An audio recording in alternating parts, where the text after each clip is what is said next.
Hello and welcome to the Pepsi Softball Center in beautiful Whitehorse, Yukon. You're watching the 2017 WBSC Men's World Softball Championship right here on Sports Canada TV. I'm Jim Flanagan from Ballpark Broadcasting here with my colleague Jason Gerbies, all the way from down under. This is a championship round game. The pool play is behind us, heading towards the medal round games on Sunday. This is championship game number C6, 67 of the 76 games in the books as Led Zeppelin would say, wind on down the road towards tomorrow, Gold Medal Sunday. We'll run through the batting orders in just a moment, but getting underway just a bit early, 1:30 scheduled start time. Happy to have you with us watching from wherever you may be. The USA is the visiting team. It'll be Matt Ratliff. He'll be followed by Derek Zekman and Eric Ochoa. Batting cleanup, the hottest hitter for the USA, Tyler Dudley. 3 home runs, 12 RBIs for the youngster from Michigan. Matt Palazzo will bat 5th. Kevin Castillo in the 6th spot. A ball down in the dirt, 1 and 2. Batting 7th will be Pat Sagdal. Batting 8th, the catcher, Nick Mullins from New Jersey. And down in the 9 spot will be Chris Heinlein from Missouri. Defensively for Australia, a few changes, Jason, from yesterday's lineup against the New Zealand Black Sox. Yeah, they sure had. Australia picking up 3 errors in the game against New Zealand, and Coach Harrow looking to make a change there in the infield, changing the shortstop, giving Julian Dumont the start, moving Nick Charles over to second base will stiffen the middle of the infield for Australia today. So the defense for Australia out in the outfield, Ryan Merriman, Ryan Sinclair, and Brendan O'Byrne left to right on your screen. 2-2 pitch from Kirkpatrick, the big, tall left-hander. Little roller out to short. Jamot double grips, but comes up just in time. 6-3 on your scorecard if you're keeping it with us at home. Yeah, Julian Jamot, you notice he's got an unusual throwing technique. He bobbled that ball, but he does have a strong arm. And first test, first pass, Coach Harrow will be happy. Around the infield, starting at third, it's the usual shortstop, James Todhunter, over on the hot corner. Julian Jamot at short. Nick Shales, the veteran, at second base, and Josh White getting the start down at first base. A spot occupied normally by Andrew Kirkpatrick, but he's busy right now. Nick Norton is the catcher behind the plate. And A.K. Andrew Kirkpatrick in the circle. Zekman out in front. Looked like he took somebody off that one. Yeah, Kirkpatrick's a seasoned veteran now on the international scene and one of the best, if not the best, left-handed pitcher in the world. He has plenty of experience. He used to be a power pitcher, but now he mixes in a lot of change of pace to keep the batters off balance. That one stays upstairs for a ball laid off by Zekman. Derek's struggling a little bit to get the offense going here in 2017. He was among the leading hitters in 2015, so don't let the numbers fool you. A very capable hitter. Swing and a miss, down on strikes he goes. Good drop ball by Kirkpatrick. Yeah, Kirkpatrick just dropped that one off the table. An unhittable location, hard down and in. Remember, coming from the left, he bites into a right-handed hitter, and a very tough pitch to hit, Jim. So with 2 quick outs recorded by Kirkpatrick, it'll bring up Eric Ochoa. Thought to be perhaps the best pure hitter on this club. Viewers that have been following the tournament since day one will recall that he suffered that injury in opening night against Argentina. Ran into and just about through a fence. Suffered a knee and a head injury. Appears to be back to normal or close to it. They had him DP or hit only in a game after the injury, but has been back in the lineup since then. Yeah, well, if anyone knows Ochoa, it would take wild horses to keep him off the field in this match today.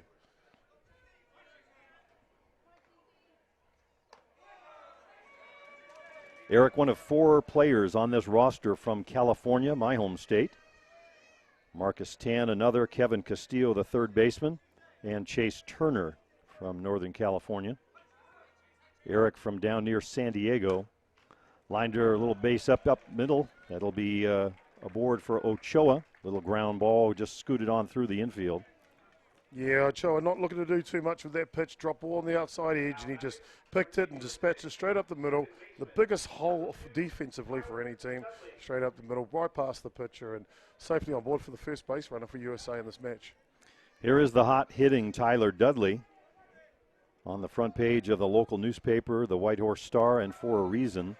Came up with a big 3-run homer yesterday, and that following a walk-off hit the day before. The walk-off hit came against South Africa. USA trailed 3-0 in the 7th. Home run by Castillo, home run by Ratliff, and they walked it off on Tyler Dudley's game winner. And then yesterday, exploding against a Venezuela team that had not been beaten on the field. The 3-run homer by Dudley, the big blow in that game. So tremendous power for the young hitter. Yeah, Nick Norton just getting shaken up a little there. Dudley with a one-handed backswing after that pitch, and just collecting Norton there on the back. No intentional malice at all. Dudley quickly to say, are you okay, buddy? Much respect. Obviously, battle line it is. Game is on. But much respect to any ball player. 0-2 pitch to Dudley. Lined into left field. It's going to find the gap. One hop at the base of the fence. Hands go up as the ball scoots under. And the hit parade for Tyler Dudley continues. This may not be very good for USA right here. With that ball going under, the umpires are going to come together and discuss this. You might see Ratliff held at third base on that play, and that would be a huge disadvantage to the USA because he would have scored on that play easily. It is Ochoa coming back to third base, so that appears to be the case. The ground rule double. Of course, Ochoa, sorry. Giving them 2 runners aboard, but not the run that they otherwise, as Jason said, would have had. So a tough break for the USA. Yeah, and saying that, Dudley got all of that, Jim, and he drove that to the base of the fence in a hurry, so he's looking hot right now. Here's the captain, Matt Palazzo. He'll step in from the left side. In for a called strike on the outside edge. Just underway in this one, a championship round game, Australia and the USA. Yeah, Palazzo maybe not posting the numbers you're used to seeing him do at the moment, Jim, but being the captain of the team, he's the leader. He'll be looking to lead from the front here and pick up the first couple of runs for his country. Well, he does have a couple of home runs in the tournament, and those came relatively late in pool play. So it appears that Matt has found his stroke. Trying to get Dudley and Ochoa home here in the first, jump out to a lead. Dudley trying to look over the shoulder of Andrew Kirkpatrick. Forget about that. In for a called strike, and the count 1-2. Home umpire Gary Skirvin there from Canada, seeing that in the strike zone, maybe not agreed by Palazzo there, but he's got the best view. We've got the world's best umpires here this week. First base, Tony Kairuna from New Zealand, Peter Kowinski from Canada at second base, William Lopez from Puerto Rico at third base. The substitution umpire is Daryl Helmer from Canada, and running the 22nd clock, Jason Carter from Australia. Next one is in high for a ball, so the count at 2-2. Deuces wild already here in the first inning. 2 on, 2 out, 2 balls, 2 strikes to Matt Palazzo. Outfield straight away. Little ground ball. It's going to be a base hit through the right side. In comes Ochoa. The throw to the plate cut off. And scoring is Tyler Dudley. A 2-out, 2-run single by Matt Palazzo. Yeah, great hitting from Palazzo here. That changeup that Kirkpatrick threw was down in the zone, but Palazzo managing to keep his hands back, driving that ball through the hole between first base and second base to the outfield. But more importantly, Jim scoring the first 2 runs of this ball game for his nation, the USA. Here's Kevin Castillo, lifted foul and out of play.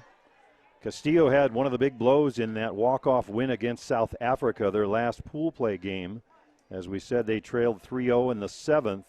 It was Castillo to break the ice with the first run on a home run. Good power has the youngster from Long Beach. Yeah, well, Castillo's, he's been putting a lot into his game. I know he came down to New Zealand for a summer, so he was playing all the way around the year. And you notice those players that make the extra effort to travel overseas to play in the off-season tend to come out at the top. And obviously he's reaping the rewards right now.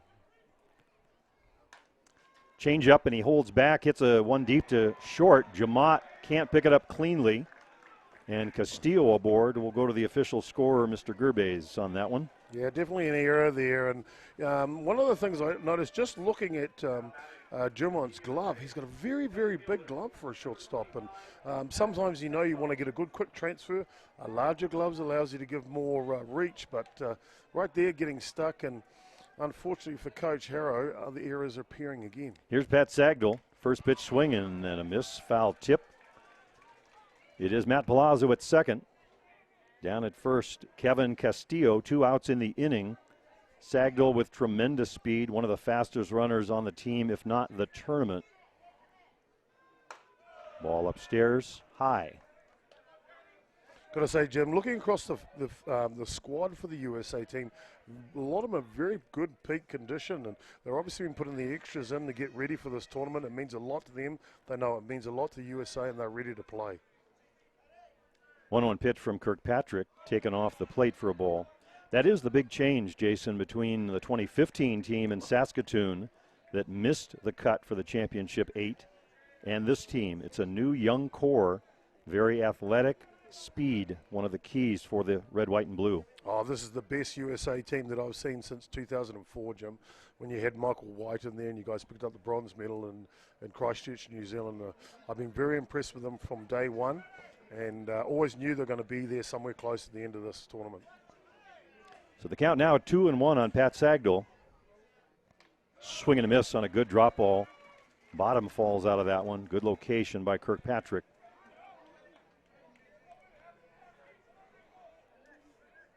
Michael White, of course, is head coach of Oregon University softball there at the moment. And Mike, I'm sure you're tuning in for the broadcast for the USA here. And little pop-up. That one's going to come right back towards the booth, up and over the top of our press box here. I'm sure you're impressed with what the USA softball's put together this time around. Well, it's been a concerted effort. Greg Hicks and Greg Leather, the two coaches, Greg and Greg. Hicks on the West Coast and Leather on the East. They have scoured the country for the best young talent, and they have brought some of it here to Whitehorse.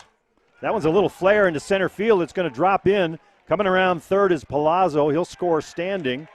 And the USA jumping out to a 3-0 lead now here in the first. Yeah, that's going to bring Coach Harrell out of the dugout there. Nice bit of hitting again, just holding up on the change-up and poking a Texas leaguer over the top. Adds another run for Australia, and at this level, you just can't allow to bleed so many runs for a crooked innings, and they're going to go straight away, not muck around and make a change here. Folkard coming out of the pen. So it'll be Andrew Kirkpatrick coming off. Adam Folkert will step into the circle. Adam, a familiar face to fastball fans around the world, regarded as one of the very top pitchers in the world. Just for those that are scoring at home, Australia actually started their lineup with Folkard at the pitching and Kirkpatrick in the DP role. So what they'll be doing here, and they made a change just at the beginning of the game, told the umpires that they were going to put Kirkpatrick into pitch and then move Folkard to the bench. So obviously now they're re-entering, so they'll go back to that initial lineup. So you'll find Kirkpatrick will go back to the DP role and Folkard, as you see, on the hill. And essentially a lineup move by the manager when you've got a good hitting pitcher like Kirkpatrick. But it'll be Folkert coming on. It was Adam Folkert that started the game against the USA when they squared off in pool play. That was in the second day of the tournament. The USA coming away a winner 2-1 in that one. And the fellow that's about to step to the plate, Nick Mullins, had the game-winning hit. A late in the game 2-run single.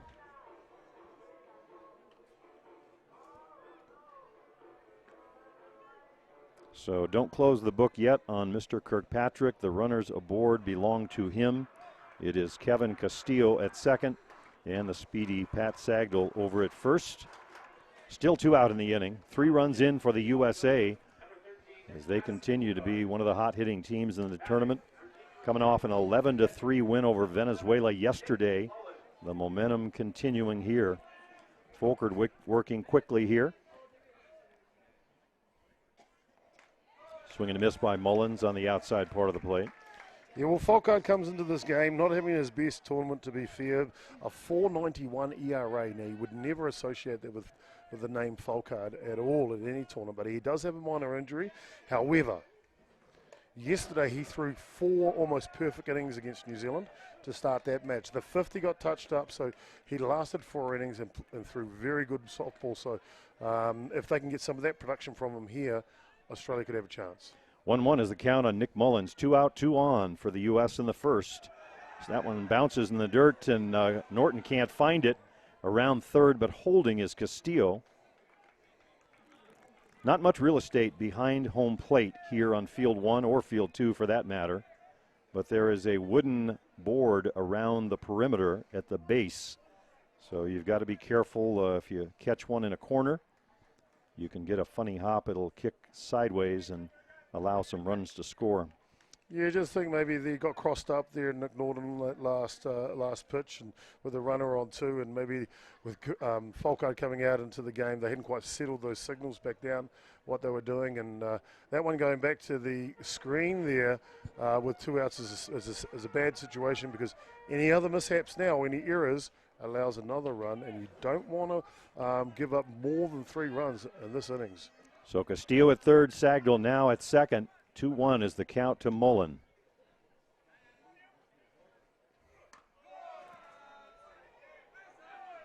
Just missing inside. Folkard wanted that one. 3-1 to Nick Mullins. Plenty of effort from Folkard on that pitch too. That would have gone up on the radar.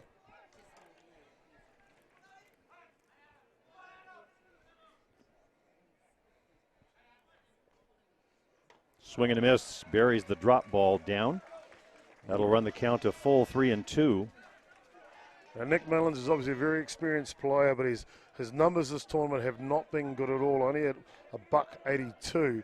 However, if he can come good for his country right here, he won't worry about what his average is. Just off the plate outside, and Folkard coming down towards home plate, I think, leaning in, thought he had strike 3. That'll send Mullins down to first, but only for a moment. The 2-out catcher rule in play. Mullins, the catcher, will head back to get some gear. We'll wait to see last available out, which I believe would be Zekman? Matt Palazzo. Palazzo. Is that Palazzo? Yes, Yep. It is. I think it's last available batter, but in any event, it is Matt now filling the bases for the USA. Down to the 9 spot now, Chris Heinlein, the young shortstop from Missouri. Chris was a player on the roster on 2015. In fact, he was the last player added. Got a little experience at the international level as a youngster. Here he's back in 2017. Grounded foul. I can tell you, Jim Folkard is up for this one. You can hear his effort all the way up here in the commentary booth. We're sitting behind the third base line, if you like, up the top of the grandstand. You can hear his effort, his grunting from here. 0-2 now to Heinlein. Folkard working a little more deliberately. Swinging a foul tip, but held on to by Nick Norton, so the side is retired. Adam Folkard comes in and does what the skipper wanted him to do, but not before some damage done by the red, white, and blue. 3 runs on 3 hits. We'll head to the home half of the first inning and be back right after this. USA 3, Australia nothing. For Team USA, 3 runs on 4 hits, 1 error, and 3 left on base. After half an inning, it's Team USA 3, Australia coming to bat. Please join us in thanking our volunteer sponsor, Air North, Yukon's airline. They offer daily flights to Vancouver, as well as regular flights to Calgary, Edmonton, Kelowna, Ottawa, and Yellowknife. Visit flyairnorth.com to book all your travel. Also join us in thanking our official suppliers, along with Air North, Molson Coors, Home Hardware, Whitehorse Motors, Super Safe Fence Rentals, Patrick Robert's Productions, 96.1 The Rush FM, and Standard Bus Yukon. And we're back for the home half of the first inning for Australia. Their batting order, top to bottom, it'll be Brendan O'Byrne, the right fielder, leading things off. James Toddener playing at third base today in the 2 spot. Nick Shales, the veteran leading hitter of this club, He'll play second, bat third. The cleanup batter was Andrew Kirkpatrick, so we'll see on that. Ryan Merriman will bat in the 5th spot. Josh White 6, Nick Norton 7, Julian Jamad in the 8th spot, and Ryan Sinclair, the center fielder, will bat 9th. Setting the USA for you defensively, it will be Eric Ochoa in left, Pat Sagdal in center, Matt Ratliff in right. Around the infield, starting at third, Kevin Castillo, Chris Heinlein at short, Tyler Dudley at second, Matt Palazzo over at first, and the veteran Nick Mullins behind the plate. And the workhorse of the USA, Tony Mancha, getting the start here in this one. And Jason, you noticed another of the pitchers for the USA already up, getting a little bit of work, loosening up on the side. Yeah, sure is. Jeremy Manley, number 45, he's in the bullpen. He's been there actually during the first top of the innings as well, and so he's getting loose. He's available today if they need him, if Mancha gets or needs some help. One of the questions here today, though, is Coach Harrow has made some huge changes to the Australian lineup from the team that played last night versus New Zealand. Now, I thought the team he put out there last night was an excellent team. They played a heck of a ball game. It was exciting to watch. However, they only had 3 errors. I don't know if you have to recreate the world when that happens, but in this case, he's made massive changes up and down the lineup, moving O'Byrne, who's a hot hitter, to the leadoff spot now, and Shales to 3. So that was the big change there for the start.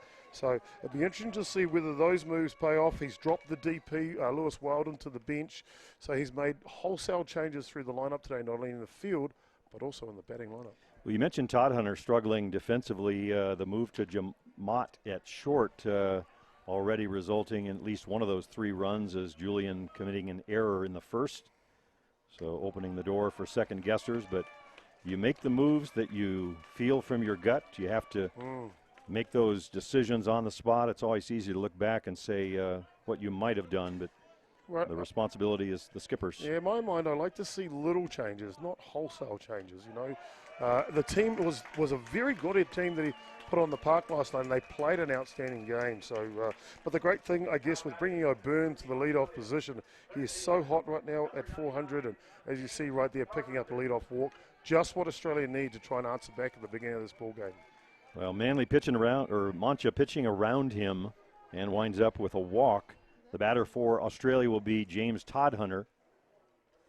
Pretty good speed, has O'Byrne down at first. Middle infielders, Heinlein and Dudley, very smooth and solid defense, very capable of turning double plays. Mancha with a good drop ball, so we'll see if he can work the double play.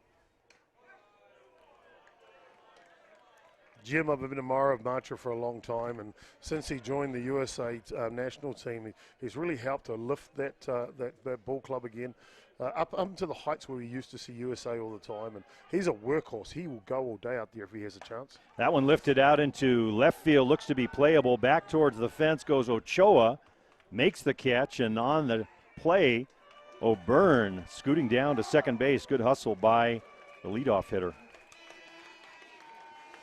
That one had Ochoa right up against the back of the 260-foot championship fencing.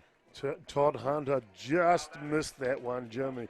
He got that up in the jet stream, but he was just under it, enough to allow it to fall into Ochoa's glove at left field there for the first out.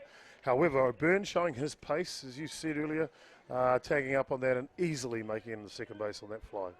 So a runner at second, first base open. It is the veteran Nick Shales, who is having a whale of a tournament, Jason. He is, and Nick Shales has been guilty of the past cycles of World Cups of not performing for his national country, unfortunately, but he has put that behind him these days. He's one of the best hitters in the world, and he's showing it in this tournament. 4 home runs in the tournament, 7 hits, 8 RBI. He is the one you will pitch around in the situation. Yeah, when New Zealand chose to pitch to him with runners in the corners and 2 outs in yesterday's match, and he made them pay for that and just drove the ball to the liner to left field. So he is a very clever hitter. Lays off the rise ball upstairs, so the count at 2-1. One thing Shales is not, a threat to bunt. Nick can do it all, regarded as one of the very best players in the world. Any team, anywhere, any country. Lifted foul and out of play. Looked like it was away from him, went the other way with it. Nick slapping at the bat, thought that was a pitch he should have handled or could have handled. Jim, I've got to say, Nick Shales, I had the pleasure of going to Meg's Barbershop on Lambert Street here in Whitehorse yesterday. And she did a fantastic job in trimming the beard, and I thought I might just drop her address or maybe location off to Nick Shales' hotel for him, because that guy's looking good, but he could do with a bit of a trim. No, it's the new look. I almost didn't recognize him when I first got to the tournament, but it's the new. I tell you what, that Meg's Barbershop's the place to go in Whitehorse, that's for sure. I don't think I'll trust mine to anyone else, thank you. 2-2 is the count, 1 out, one runner aboard. Little flare over on the right side, just fouling it off, trying to make a little contact. Turning back to our home plate umpire, Gary Vernon from Canada, to say, was it away, was it out of the zone? Yeah, just protecting their knickers and Shales, and he knows that Australia need him to hit the ball fair hard. He is a student of the game, doesn't miss any nuance. That one's lifted high. Kevin Castillo given chase over by the dugout and makes the catch for the out right in front of the Australia dugout. Kevin Castillo is one of the coolest customers I think I've ever met. He took that fly ball, which was massively high, like it was nothing. I got it, one hand, bang, hit my hip, and see you later. Well, whereas many of the players on the USA team, because they don't have the youth programs like some of the other countries, most of them come through the baseball programs. I think Castillo, one of the exceptions, he's been playing the game since he was 13. I can tell you because he got his first hit off of me. That was many years ago. He has come a long way since then. Kirkpatrick, the batter, lines one into the gap. That's going to bring home O'Byrne for 1 run. Kirkpatrick takes a big turn around first. So Australia getting 1 run back. Looked like a pitch that Mancha left out over the plate. And instead of trying to pull it, Andrew just went the other way with it, split the gap. And around third to score is O'Byrne. Well, there's a reason why Kirkpatrick's sitting in the 4-hole.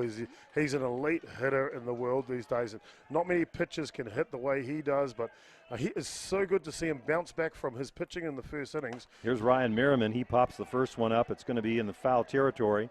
Palazzo runs out of room over on the right side.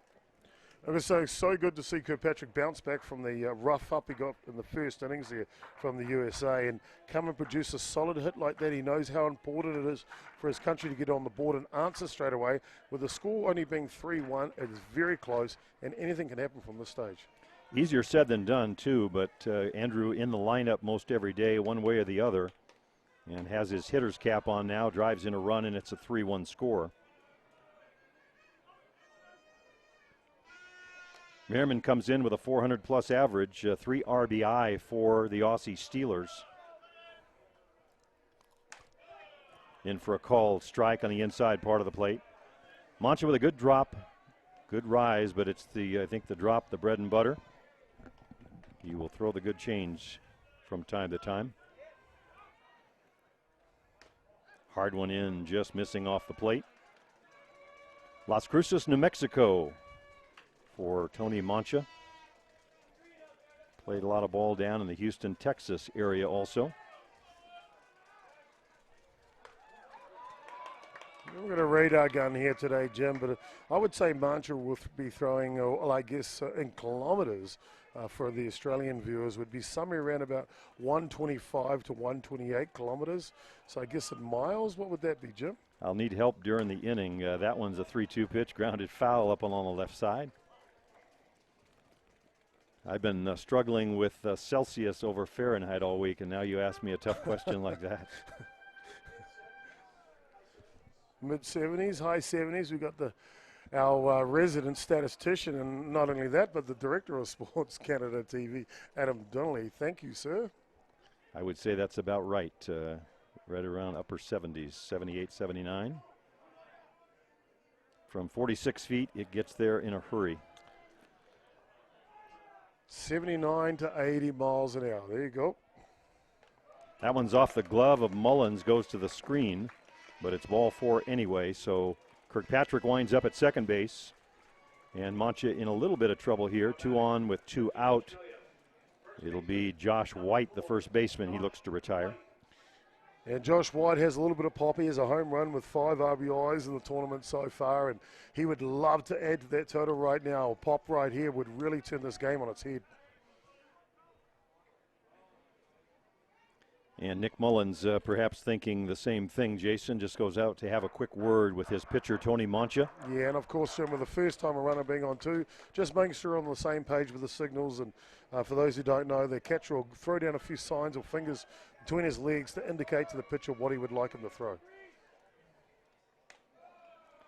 Off the plate for a ball. And with 6'10" Andrew Kirkpatrick at second base, he has probably the best view of any base runner into those signs. Maybe that's what Mullins was talking about. Well, this being a gentleman's game, Jim, I'm sure no one actually tries to tell anyone what pitcher's coming down next. But you never know. Got to be safe, right?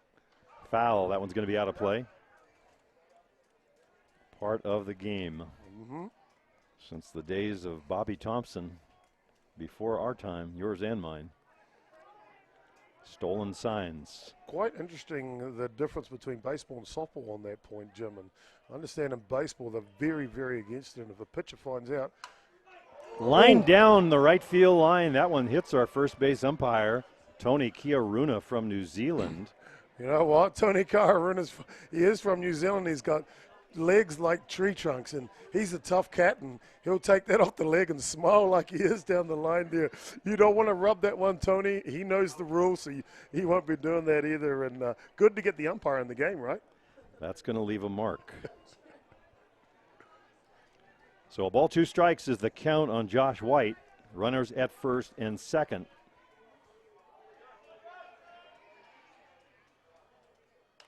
Foul tip, just got a piece of that one. Rise ball. Good location by Mancha on the 1-2 pitch. Yeah, he not throwing a strike. You're right. It was up on the letters, and he only just got a piece of that one, and he was late. So Mancha looking good here in this situation. The 1-2 pitch from Mancha. Lifted foul. It'll be out of play on the right side. Pretty good crowd on hand here in Whitehorse. We've had rain off and on during the week.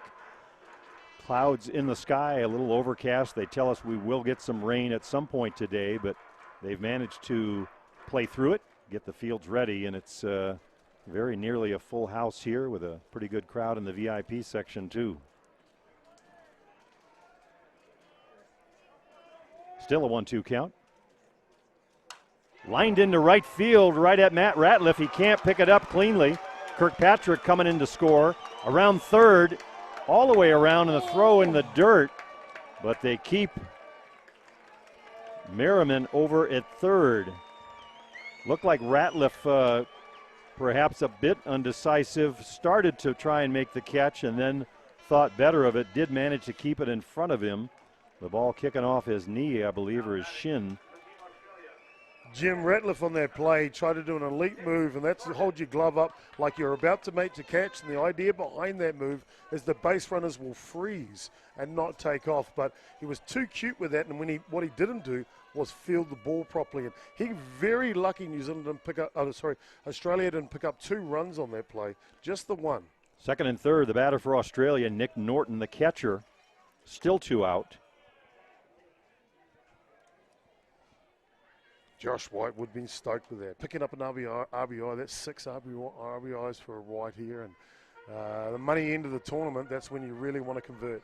Well, the leadoff walk to O'Byrne costly. He comes around to score. Mancha got the next 2 and looked to be closing out the inning. But a single by Kirkpatrick, another walk, and now another base hit has Australia to within 1. Now's the time where you need your pitcher to just bear down and throw the seeds out of the ball. You know, you just want him to throw it as quickly as he can, hitting his location, get his team back in the dugout. 0-2 to Norton, way upstairs. Mullins jumping to catch it. Yeah, Mullins is an elite catcher for sure, isn't he? But Mancha here, this is where you need him to take care of business for USA. This is when the pitcher earns his paycheck. So 2 in for Australia, trying to get a couple more here in the first. Good hard drop ball on the outside edge, just off the plate. Good location for a 1-2 pitch. Now at 2-2. We've still got from 45, Jeremy Manley in the bullpen for USA loosening up. 2 on, 2 out, 2 balls, 2 strikes. Foul tip will do it again. Sagdal in center, shaded slightly over towards the left field side, but almost straight away. Ratliff perhaps a bit towards the foul line, but not much. That one's lifted out in left field, looks to be playable. Ochoa, can of corn, makes the catch for out number 3. A big out for the USA. They escape with the lead, but Australia tacking on a couple. And the score at the end of 1 complete inning, the USA 3 and Australia 2. We'll be right back with more. Don't go away.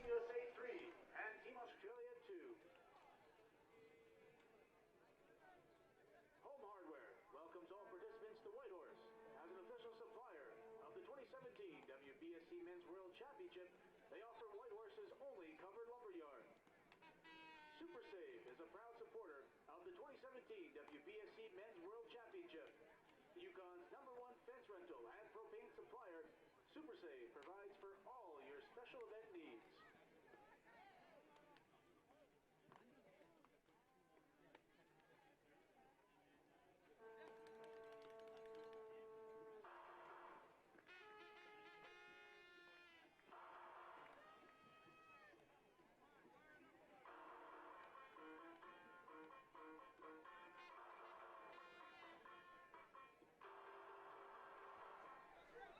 So lots of action in the first inning on both sides of the ledger. 3 for the USA, 2 for Team Australia. Back to the top of the shop we go. The USA batted around in that first inning, but it is a new face that Ratliff will see. Adam Folkert in the circle now. Kirkpatrick went for the first 7 batters before Folkert came on and escaped any more damage. Ratliff with good speed, swings and misses. Out in front of the drop. Yeah, both teams coming very even in the hitting stats, Jim. USA have team batting averages 297 and Australia are at 306. So offensively, they have been performing very similar to, up until this date. Matt Ratliff from Utah, very good power for a leadoff hitter. He had that big home run against South Africa in their final pool play game. After Castillo homered, he hit a 2-run shot. That tied the game to send it into extras. A little roller off the shin of Folkert, picks it up and throws out Ratliff. Reminiscent of a ball that Kevin Castillo hit off of Folkert in their first matchup. But this time, Folkert able to recover and make the put out. Yeah, the team straight out there to see if he's okay. We know Folkart's got a leg injury. Not too sure which one it is. I hope it's not the right. That ball ricocheting off his shin there does not feel too good, but he managed to regather, keep composure, and make the first out of the inning at first base. Here's Derek Zeckman with that closed stance. Good power, especially for a 2-hitter. Swinging full. That one's going to be fouled back and falls into the stands. Some oohs and ahs among the Whitehorse faithful. The town really turns out for this tournament. They've been here before, 2014, for the Junior Men's World, and they are back in force. We are expecting a full house throughout the day and leading into tomorrow especially. Well, Jim, we're at the business end of the tournament, and the fastball fans, not the local fastball fans, respect that, and they're actually well educated in the game. I've noticed this week, which is great to have, and obviously the travelling supporters from all over the world. It's great to have them here as well. Well, George Arcand heading things up for softball Yukon. They've had 4 world championships here now. The men, the women, the junior men, and the junior women. So a town very capable of hosting this kind of a tournament. Swing and a miss on the drop ball. Well, Jim, I think their local government understand the benefits of hosting such a big tournament like this, and the best men's world fast pitch championship. Swing and a miss on a hard drop. A little extra on that one by Folkert as he turns up the dial further still. brings in massive numbers, and I understand accommodation is sold out in the city. There's not a spare bed anywhere, and all those people coming in, pumping just so much money into the local economy. Except perhaps one at our hotel, Mr. Steve Sabarin, having to head home. We want to say a quick hello. He's sitting in the Vancouver airport about now. Yeah, I know, Steve, it's probably eating at you not being able to be here for the last 2 days. But, mate, if it's anything to say, your work for the first 8 days of this tournament was exemplary, and I was lucky enough to spend the last game with you. And I know we finished that with a hug, and it meant a lot to both of us. And thanks for giving yourself to the broadcast ballpark crew. Folkert has really dialed up the velocity on the last few pitches. Very intense. 1-1 now to Ochoa.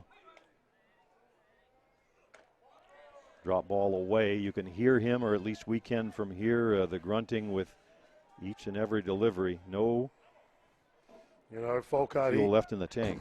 He delivered Australia's first and only World Championship gold medal back in Saskatoon. And in for a call strike on the outside edge. So he knows how to win. And he's won many titles at various club events around the world throughout his career, and he is known as the best pitcher in the world for a reason, Jim. That one's lifted high in the infield. Moving over is Shales, appears to call it off, and he makes the catch for out number 3. Easy inning for Adam Folkert, 3 up and down for the red, white, and blue. No runs, no hits, nobody left. We'll head to the home half of the second. 3-0, or 3-2, I'm sorry, USA on top of Australia.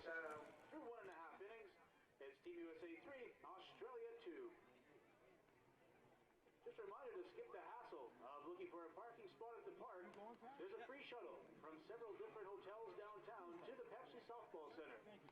For the locations and shuttle schedule, check out 2017mensworldsoftball.com under visitors. We have quite a few spectators who have traveled to Whitehorse from various parts of the globe to be here for the 2017 Men's Softball World Championship. On behalf of the organizing committee, welcome to Canada, or welcome to Whitehorse. We're glad you're here.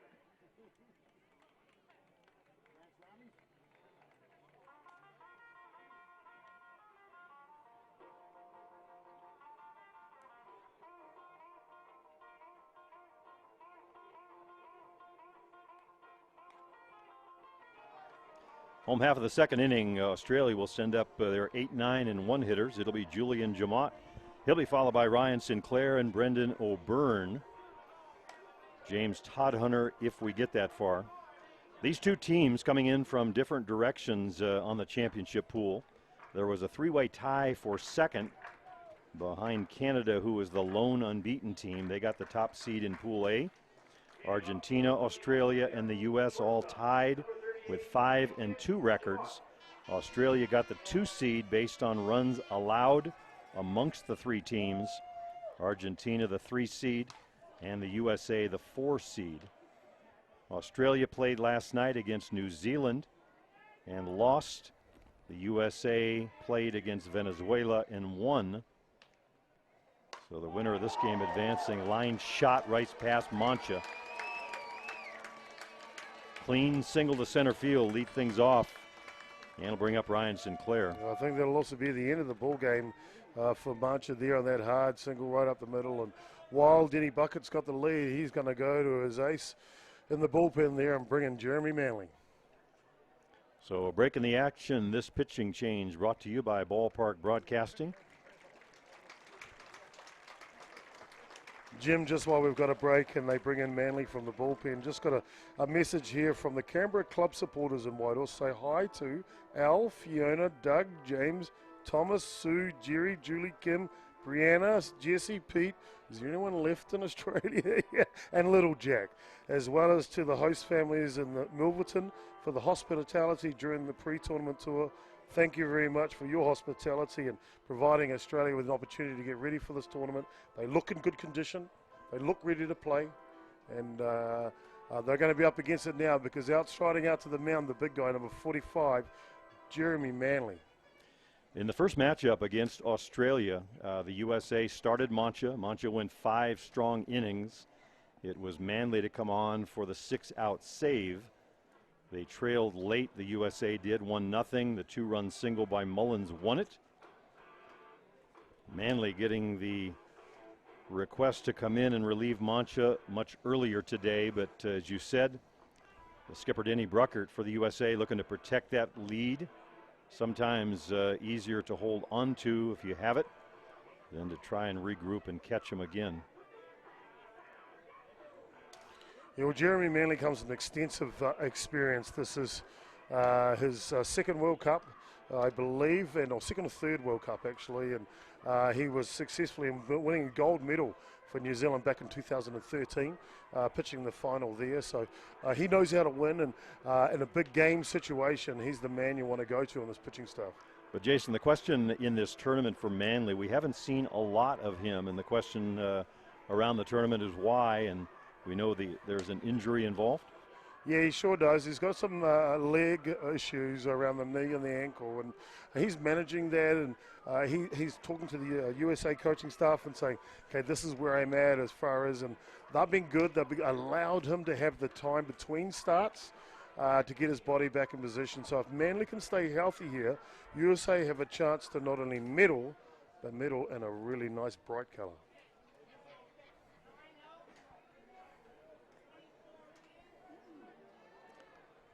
Jeremy Manley comes from a family of pitchers. His father, Glenn, was a pitcher back in the day, and his brother as well as a well-accomplished pitcher. We don't have the official change, but it looks to be Bryce Kay over in left field for the USA as he turned his back walking over, number 24. We'll wait for the official announcement, but that was Ochoa, the starter. So Bryce Kay, very speedy outfielder, apparently put in for defensive purposes here. The bunt is down, but it's foul. We'll set it again. The USA with 4 or 5 outfielders, all very capable. Marcus Tan, another one. He was the one that made the game-saving catch, that diving catch down the left field line on a ball hit by Lewis Weldon in that Aussie USA game in pool play. Shows bunt, doesn't get it down, but it's inside for a ball.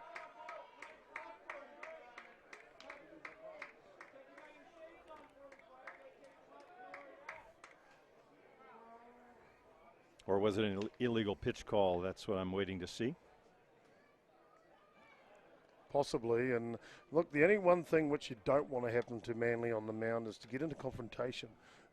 He's not a person who likes to communicate as much with the umpires, and really, if it was my mind here, I would be out there straight away to control the umpires and keep them away from Manley at this point, and allow them to have their point, but then move on. Yeah, we actually saw something very similar in the Dominican Republic game. It was Manley that started and kicked at the dirt, filled in, and covered the pitching plate. The umpire came out and cleaned it off, and he kicked dirt over it again. And very shortly after that, Denny Bruckert came out and took him out of the game, put Mancha in.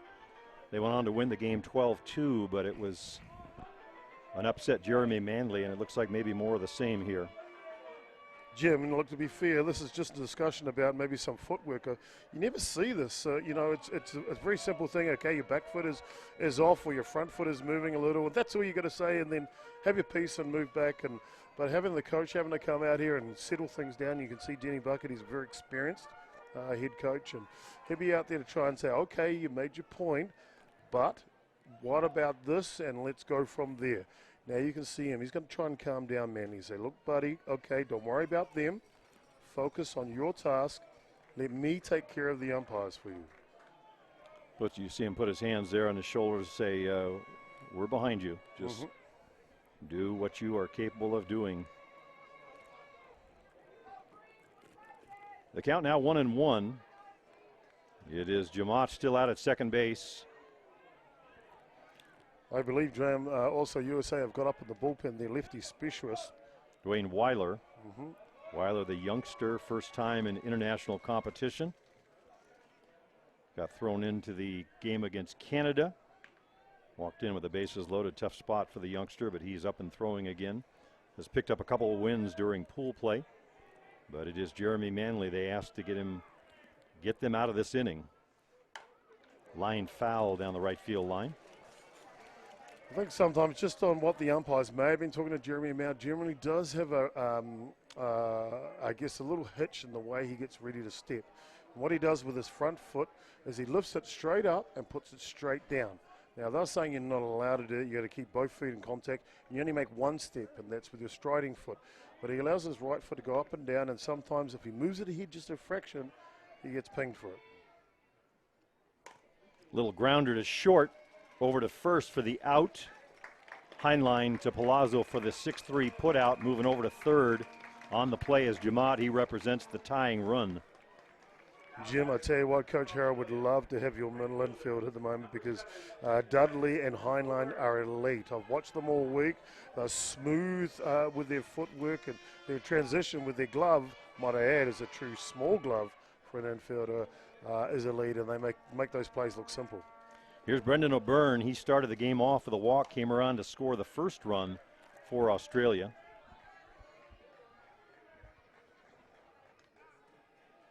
They've actually got another fine infielder in Gil Sines, not hitting as much as the other two. I think that's the reason for this lineup.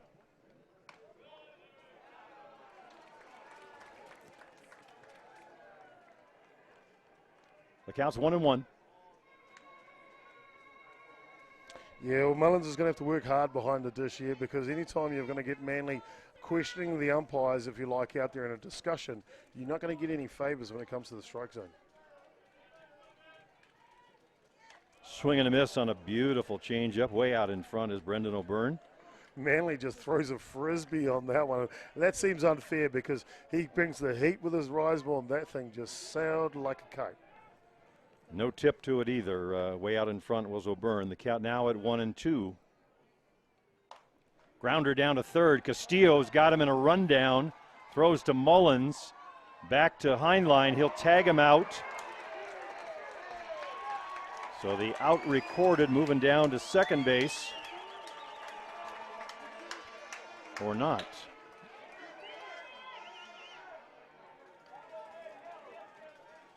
Jim, if you don't think this game means anything right now, you can see the amount of pressure that's on out there.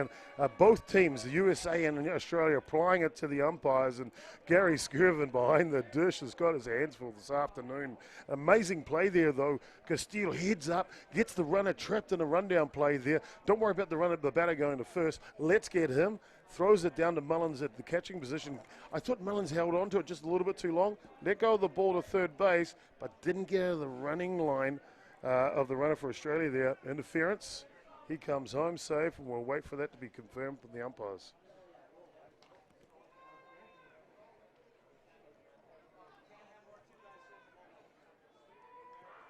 Big time, big call here, Jim. Only the beginning of the match, a lot of softball left to be played, but as you know, these decisions can decide the outcome of a ball game. And they give Australia the run. Apparently that is the call. Now Denny Bruckert will come out and have his say. So obstruction the call, Jason? Yeah, sure was. And as we said, the catcher Mullins, as he let go of that ball throwing it to third base, he didn't step out of the running line, and quite simply the runner just turned around, made contact with the shoulder, and every time that happens, you get awarded the base that you are intending to run to at that time. So if he was running back to third base during the obstruction, he would be safe at third base. But in that case, he was running towards home plate, and so rightly called by umpire Skirvin from Canada, pointing you're safe at home. Well, no question, a big call and a big, big game. It's one that both teams may look back on when we are done with it. Right now, we have a 3-3 tie, and we are still only in the second inning. Heads up play by Byrne too on that play, Jim. While all that action is happening over in the corner, he goes all the way to second base on that play. So now he's in scoring position with only one out. Looks like we'll have a further conference you see behind home plate with the umpire in chief. All four members of the on-field portion of the crew. Home plate umpire Gary Svern of Canada, Tony Kaiaruna of New Zealand, Peter Klaczynski of Canada, and William Lopez of Puerto Rico. Yeah, we have an international, we're lucky to have umpires from all over the world. It's a great international flavour. Quite interesting to note, though, Jim, there are 3 Canadian umpires on this game. One from New Zealand, one from Australia, and one from Puerto Rico. But the lion's share are Canadian umpires in this match. The crowd's starting to unsettle now. They want the decision made in the game to move on. We're only in the bottom of the second innings. We've taken an exceptional amount of time to get to this point so far. So we will wait for the official announcement. The call was made that the runners scored, so they would have to reverse that. Jim, you know what, though? This is good to see. The umpires know it's an important call. They want to get it right. No umpire goes out there with the mindset of just making it happen or whatever the case is. They want to get the call right. You know, they respect the game just like the players do and the fans do as well. And the fans just want them to get it right. But what we'd like them to do is maybe do it a little quicker. Well, in fairness to the umpires, too, Major League Baseball now, of course, with the instant replay, there are mistakes made, but they're corrected on the spot. They don't have the benefit of that. They have to make the call as they see it at the time. They've done so. They've given the run to Australia. Looks like Denny Bruckert is going to have a little bit further say, but does not appear that call is going to change. Jim, I just got a message from David Metakingy from Gold Coast, Australia, and he said he's happy to be the phone a friend, and they can go to him for the decision if you want, and he's saying obstruction and safe for Australia.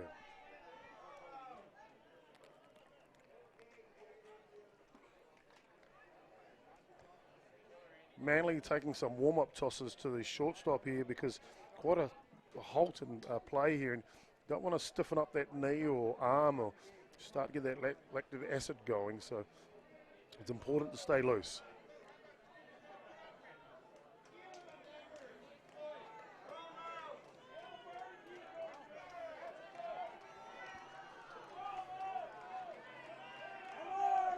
It is the USA skipper, Denny Bruckert, behind home plate. Oh, the hat's off, Jim. The hat is off. The hat is off. So very apparent Denny Bruckert not happy at all with the call. Jim, he's gone. Looks like he has been ejected. Denny Bucket has thrown his toys out of the bucket there in that situation. Not happy with the call there. He knows this is an important part of the game. And after that, taking his hat off, he's had enough. And he's saying, I'm sorry, friend, but it's time to leave the ballpark. The coaching staff now for the USA, it looks to be Greg Leather going to come over. The other three coaches, it's Greg Leather, well-known skipper of a club team in the U.S. Greg Hicks, likewise, over towards the on-deck circle. And the well-known Nick McCurry, the senior statesman, the bench coach of this squad, peeking out of the dugout down there.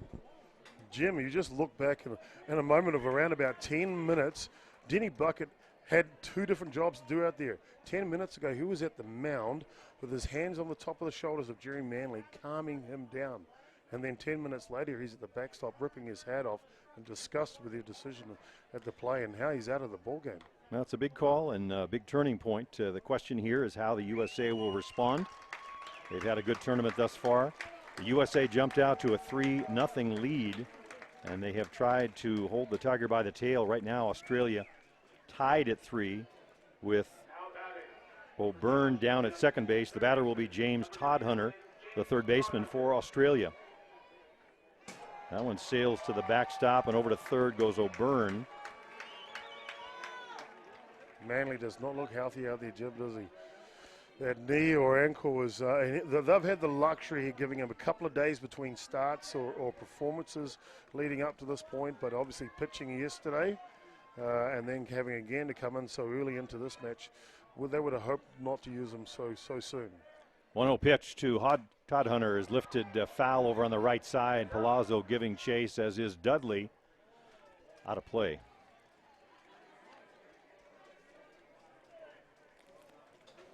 Jeremy Manley, he's putting his heart on his shoulder for the USA here today, and he's obviously playing injured, and he's putting that aside to try and get USA to the next step in this tournament. 1-1 pitch to Todhunter. Change up and a good one. Just missing. Manley turns his back on the plate. Thought he had a strike.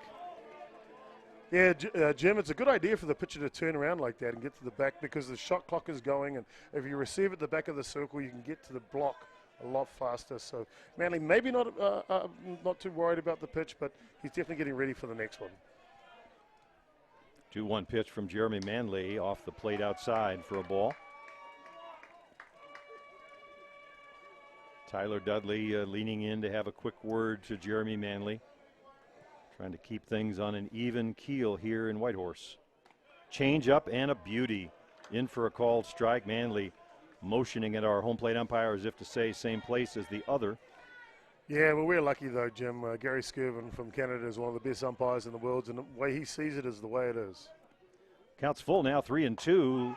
Deep to center field. Back goes Sagdahl, leaping but can't get to it. Home run, James Todd-Hunter. 5-3 Australia. James Todd-Hunter, he got all of that one. Jeremy Manley knew it straight off the bat that thing was sailing out of the yard, and that's his second home run of the tournament. Todd-Hunter may have had a hard time at shortstop yesterday. He's forgotten all about that now, Jim, with that 2-run jack. So the USA unable to stop the offense here for Australia. They've jumped out and taken a 5-3 lead. Following the ejection of their skipper, up throwing on the side will be the lefty youngster Dwayne Weiler as he heads down the right field line. Jim, the last thing you want after giving up a home run is to face Nick Shales. This guy is one of the hottest hitters here this week, and he can make that thing sing out of the yard in a heartbeat. First pitch to Shales is up and away for a ball. Tony Mancha also getting up. Remember, he was the starter, so he can re-enter. Manley sails another to the backstop. Looks a little bit out of sorts. The foot coming up on the delivery, not the usual delivery we see from Jeremy. Yeah, of course. When you're injured, you're going to make adjustments, and you have to try and pitch around those injuries if you like. And Manley is doing that at the moment. Shales just asking what Manley had for breakfast this morning, because he missed the call earlier, and just want to make sure that he doesn't miss out on breakfast tomorrow, I guess. 3-0 to Nick Shales.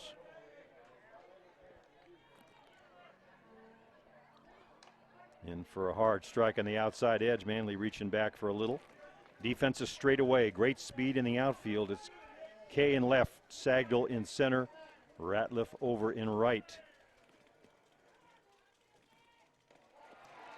Ball 4 to Shales. The inning started with a base hit by Julian Jamot. They got a ground out for the first out, but then on the fielder's choice, the obstruction play, the home run by Todd-Hunter, and now the walk to Shales, giving Australia another scoring opportunity here. Andrew Kirkpatrick at the plate.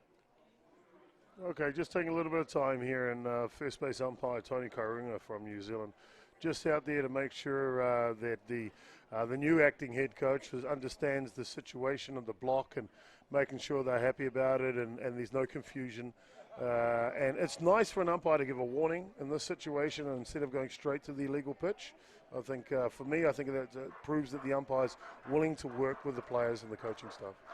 That is Greg Leather, the East Coast Greg, so to speak, who appears to have the reins of this USA club after Bruckert is ejected.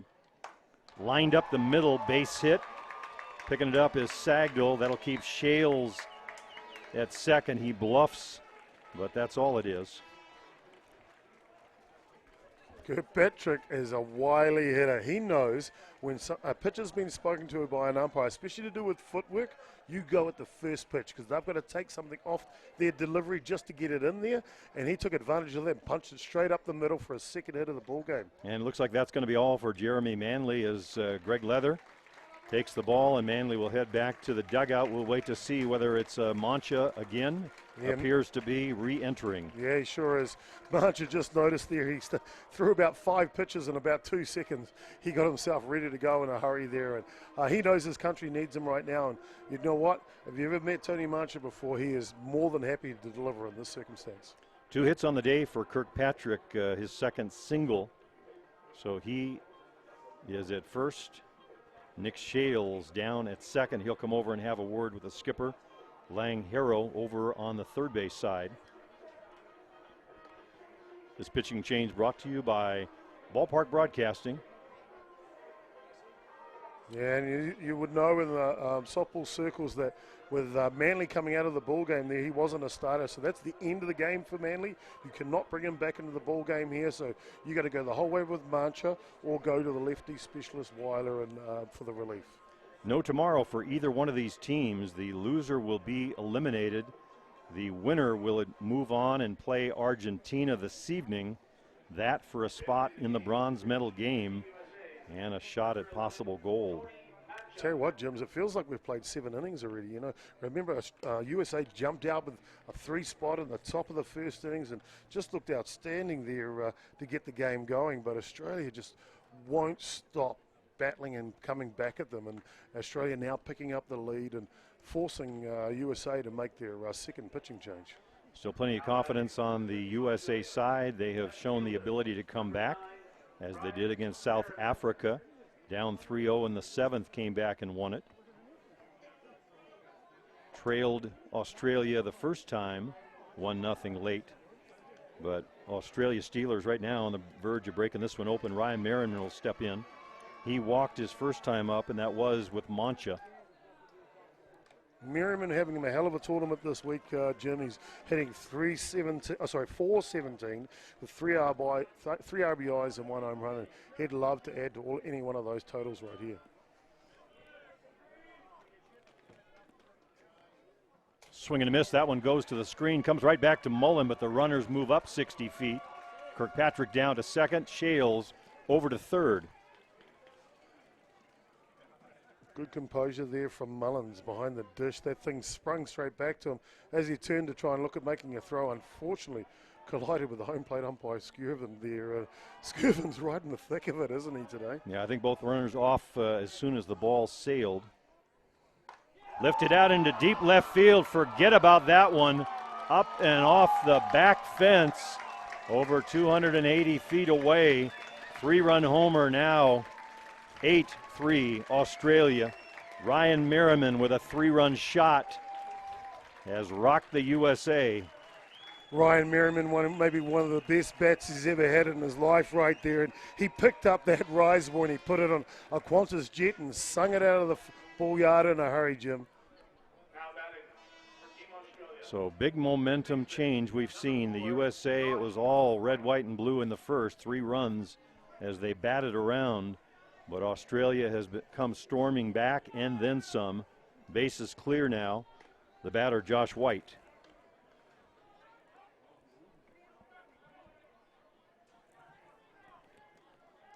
White reached on a single his first time up. Drove in a run.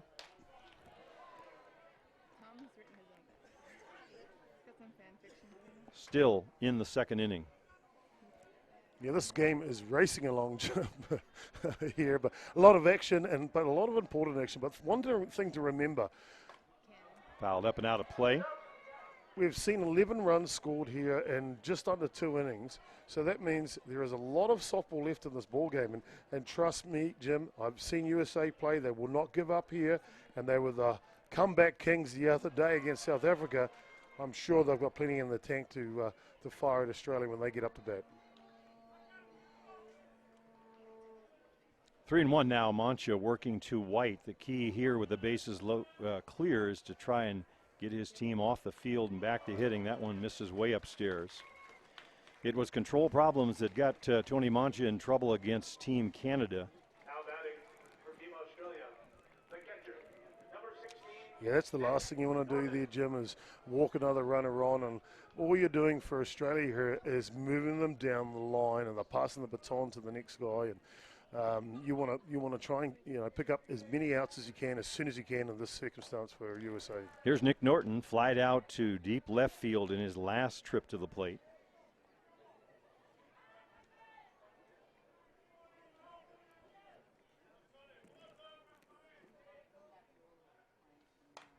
Foul tip back to the screen.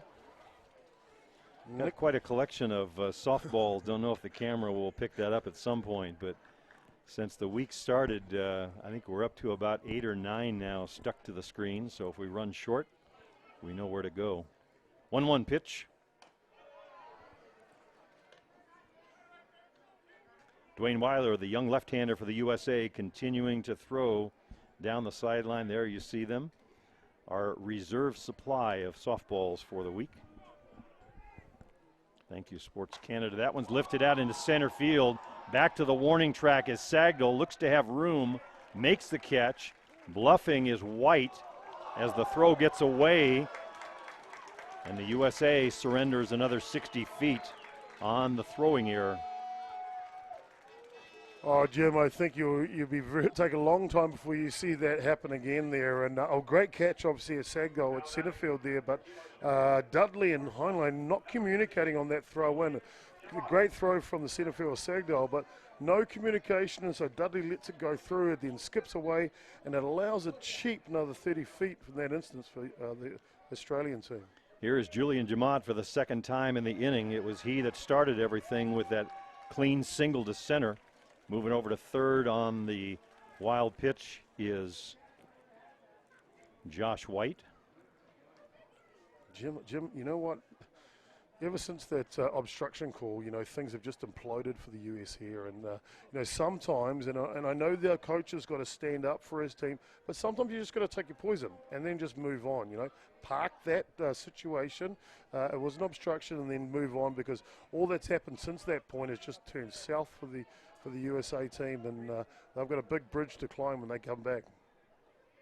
Mancha with a 1-0 pitch, check swing, but couldn't hold up, in for a called strike.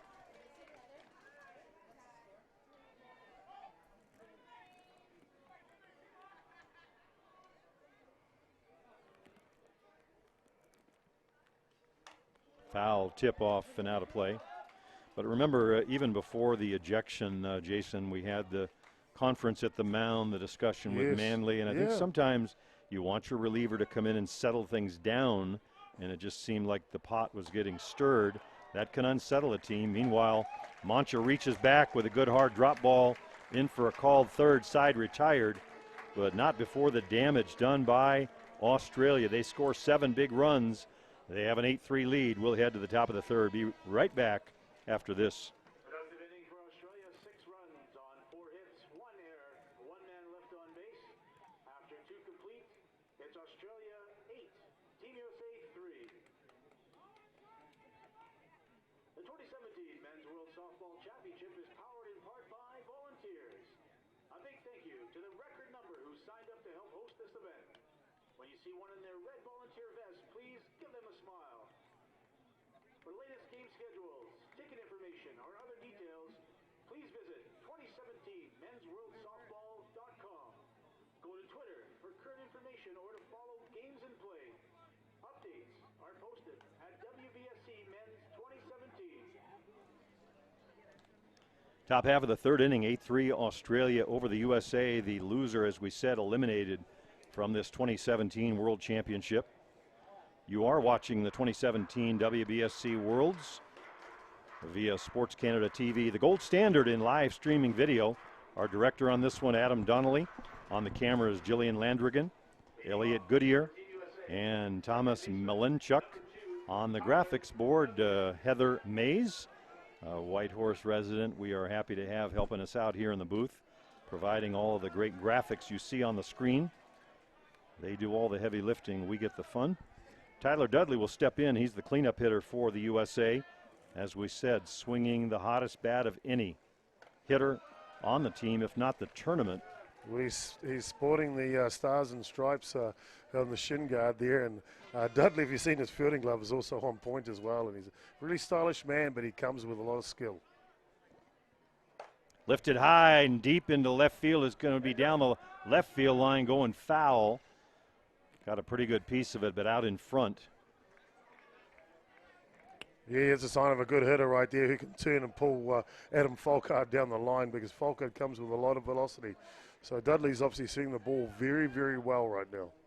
I think the question for the USA at this point in the game is, how does Greg Hicks, Greg Leather, and Nick McCurry get his team to settle down and restart that offensive engine?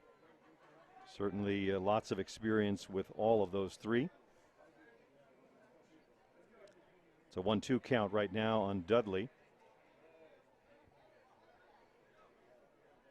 Jim, First base umpire Tony Corona getting a little bit of extra advice from the American bench at the moment. And, sometimes, like I said, you've just got to take your poison and move on for it, because doing that is not going to help USA with anything. Getting back into this ball game as sure as heck ain't going to get you any favorable calls. Dudley last time up split the gap in left center field with a double. You remember it went under the fence. It was a ground rule double. Looked to be a bad break, but following his hit was Palazzo driving in 2.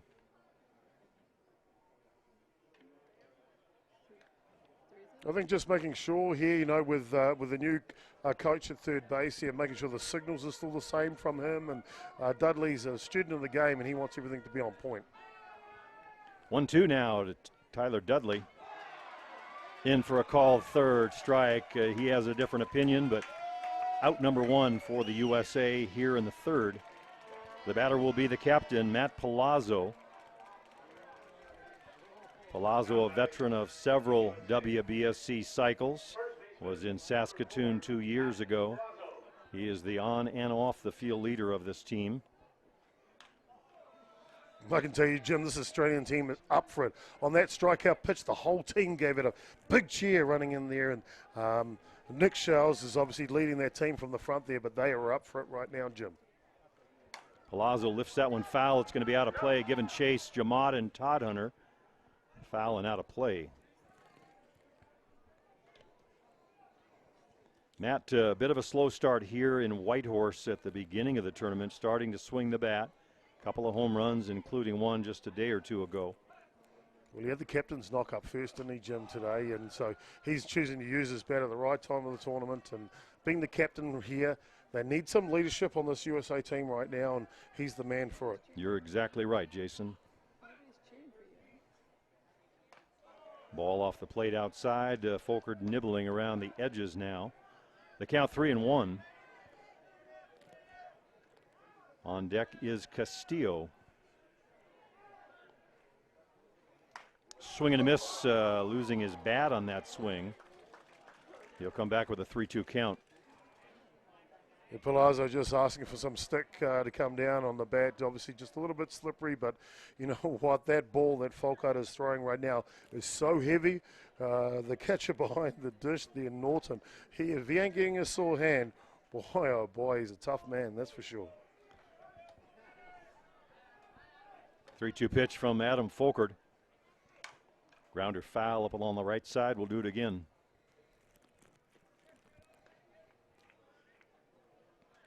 I like the look of Palazzo. He left-handed hit. He doesn't look frazzled. He looks like he's, grounded and under control at all stages. Good compact swing. In for a call, third strike. Great location by Adam Folkert. Painting the corners, 2 out. Yeah, umpire Skirvin just stepping back and pulling the fist in. That's another strikeout called for Folkert here in the innings. Kevin Castillo, the third baseman for the USA, will step in now, try and get something going with 2 out. Quick hello to Paul and Tony Castillo watching in Long Beach, California. Folkert now working quickly, comes in upstairs with the ball. Just losing the handle on that one a little bit, maybe some form of changeup, just popping out of the top, and Castillo just laying off that. He's a disciplined hitter.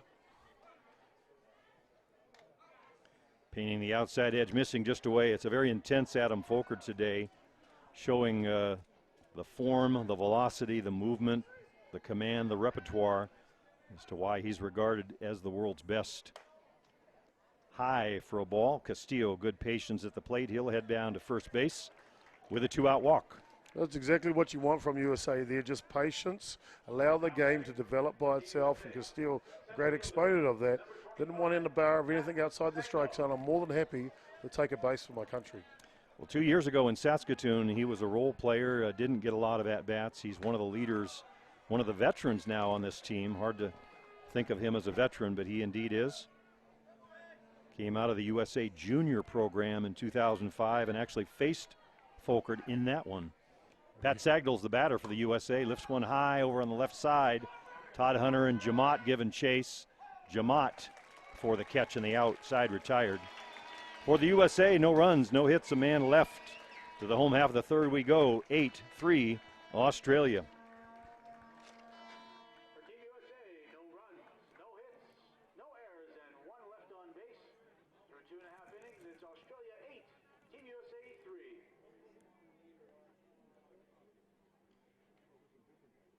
Ladies and gentlemen, we remind everyone that smoking is permitted in designated areas only.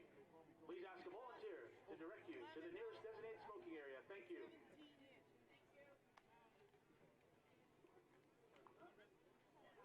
And you're reminded to please do your part. Please use the garbage receptacles and ashtrays located throughout the park. We'd like to thank Mizuno for their support of the World Baseball Softball Confederation. Mizuno is an official supplier of the WBSC and the Men's World Championship.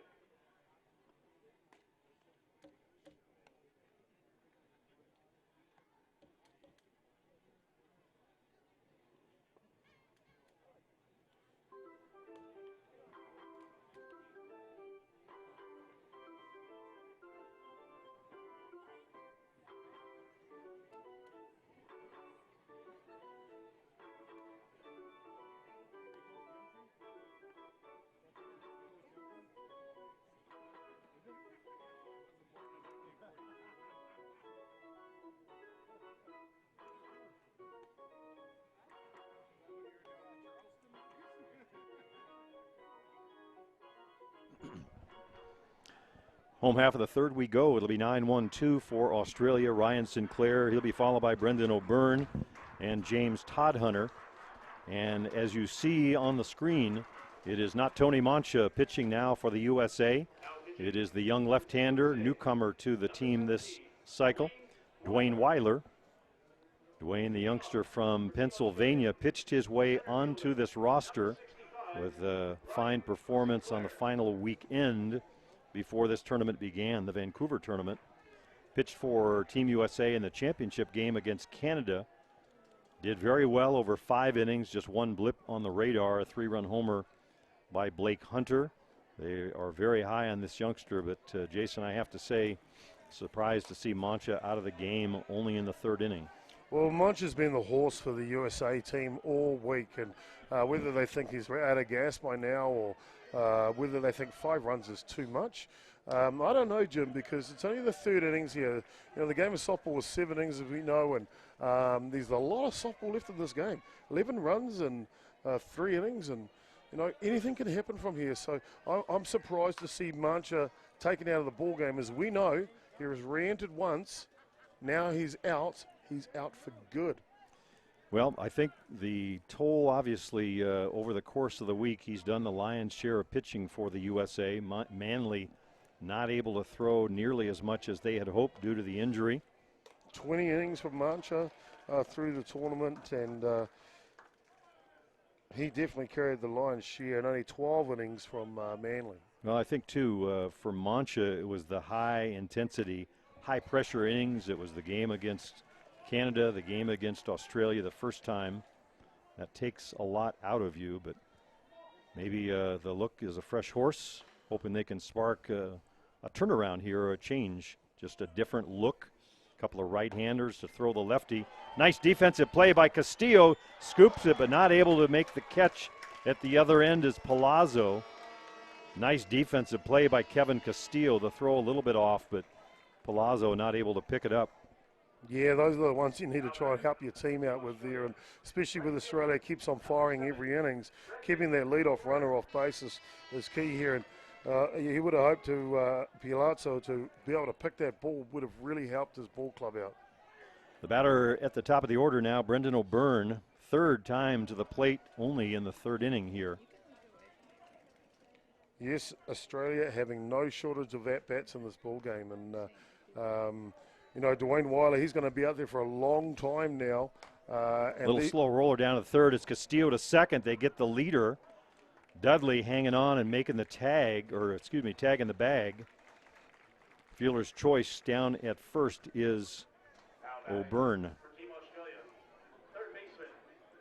Yeah, second fielder's choice for O'Byrne, so he's kind of not too happy with himself there a little bit. But nice clean slide, Jim, into second base from Sinclair. And Dudley acknowledging that at the time. Tried to check his swing in for a called strike. Jim, from Australia's standpoint, they want to try and keep their foot on the petrol here. And if they can pick up another couple of runs with Falkner. Ground ball to short, over to second. Dudley turns, and the tag, not able to get Todd Hunter.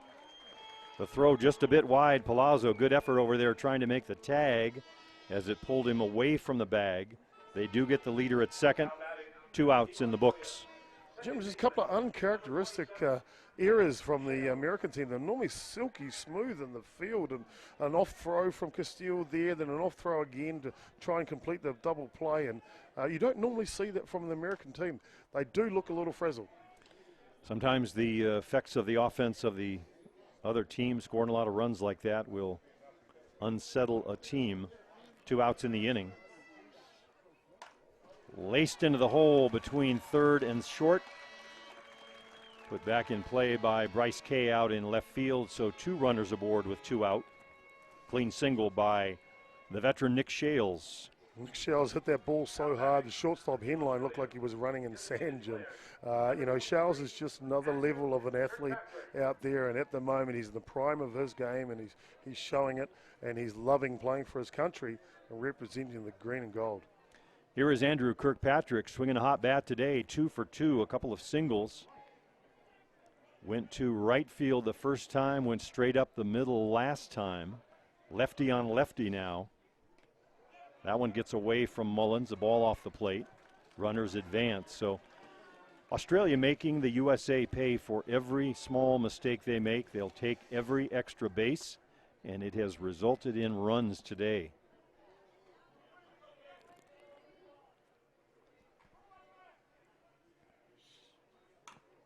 Foul tip. 1-1. Kirkpatrick liked the look of that one, and luckily enough, Wheeler, he managed to bend that Wheeler. He managed to bend that one a little bit on the drop ball to get away from the middle of Kirkpatrick's bat. 1-1 pitch from Weiler. Back to the screen in to score as the throw comes in. Weiler makes the catch in the tag, but well too late. Another run for Australia, 9-3. Well, I tell you what, there, James Todd Hunter, not quite maybe utilising his head there. He should have gone down on that play, sliding into home plate. 1, to guarantee being safe, but 2, as the pitcher's running in there, if he tips over, the ball goes past him, in comes Nick Shales, and there's another run. Australia would move into the run rule ahead distance for the 5th innings. Shales now over at third, swing and a miss on a good changeup from Weiler. Kirkpatrick out in front. The run-ahead rule, 7 after 5, 10 after 4. We are approaching that territory now. Greg Hicks is going to come out and argue.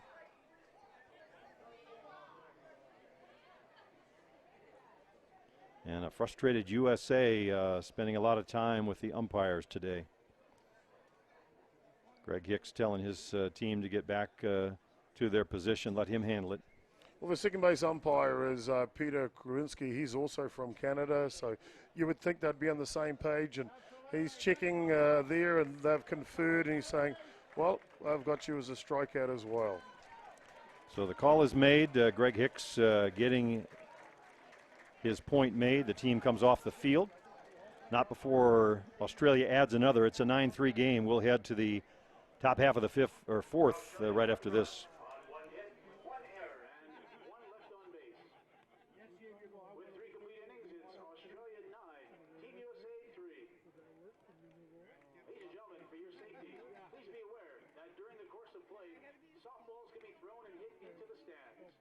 Please be careful as softballs can travel at a high rate of speed. Please do not throw the ball back onto the field and play. Rather, find a volunteer to pass the ball to. This event would not be possible without the generous support of our sponsors, including our premier sponsor, Pepsi. Pepsi, the Yukon's choice. I want to be a sponsor. Yeah, no, I understand where you're trying to line up with home plate. Trying to remember how we did it. The only way we could do it is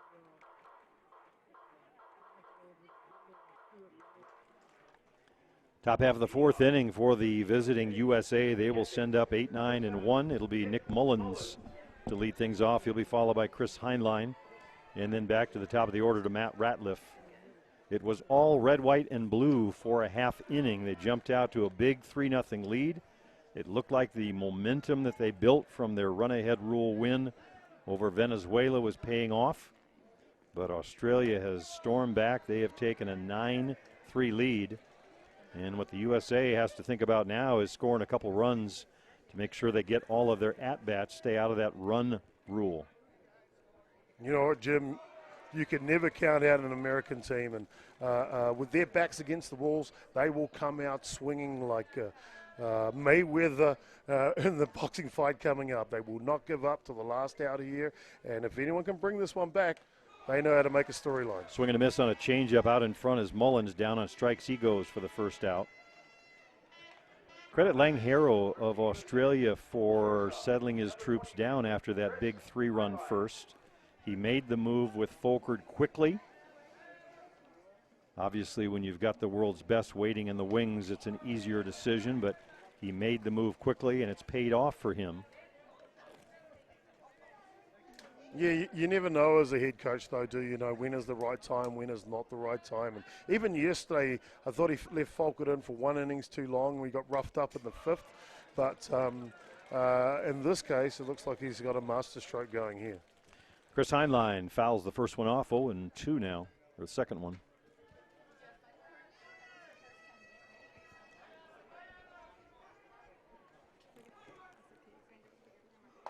Lifted into shallow center field, backing up a step or two is Ryan Sinclair. He'll make the catch for out number 2. Now batting for Team USA, right fielder, number 14, Matt Ratliff. So back to the top of the order we go. Third time for Matt Ratliff to the plate. A ground out and a ground out to the pitcher last time. First time up against Kirkpatrick, last time against Folkert. Hit the ball that came off his shin, but Folkert making the play. Lined into left field, it'll drop in front of Ryan Merriman, and heading down to second base, hustling, and he's sliding in safe. Taking a big chance, but ahead of the throw, Shales putting the tag on, but late. You know what, though, Jim? Sometimes you've got to take your shot. And right there, Ratliff decided, well, I want to try and lift this team on my back. He's got an elite pace, and the way he got into 2, he slid late, so he got the initial contact into the base as quick as possible. And second base umpire, Peter Kolinski, had a good close view at it, and he was correct. Safe all day. Ratliff, a big man, stands about 6'2", but runs very well. At the plate now is Bryce Kay, who came on for Zekman, entered the game.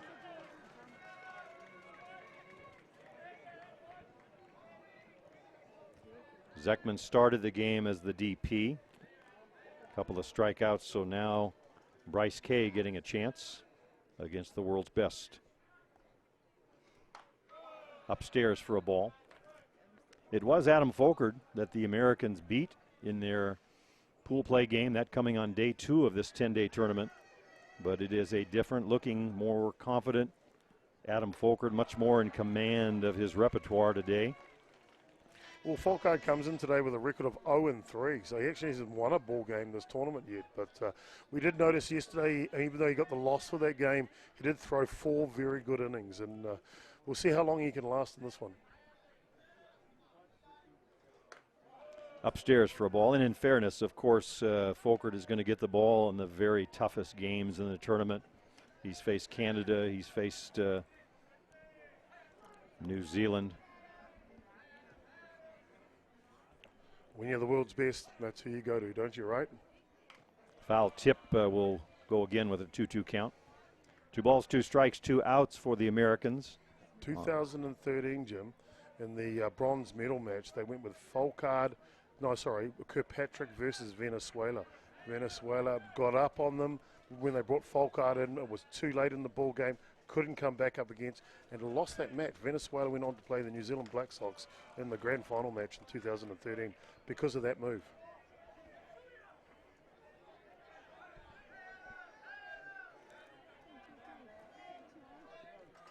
It is a lively chatter amongst the Steelers around the infield, a quiet dugout over on the right side for the Americans.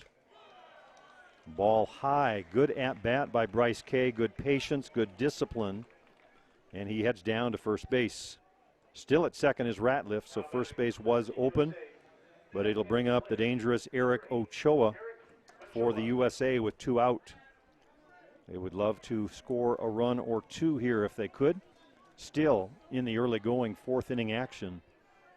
Yeah, Ochoa with 5 RBIs in this tournament so far. 1 home run, so he's got a bit of pop. Boy, would he love to bring it out for the Stars and Stripes in this particular instance. First pitch off the plate, taken for a ball.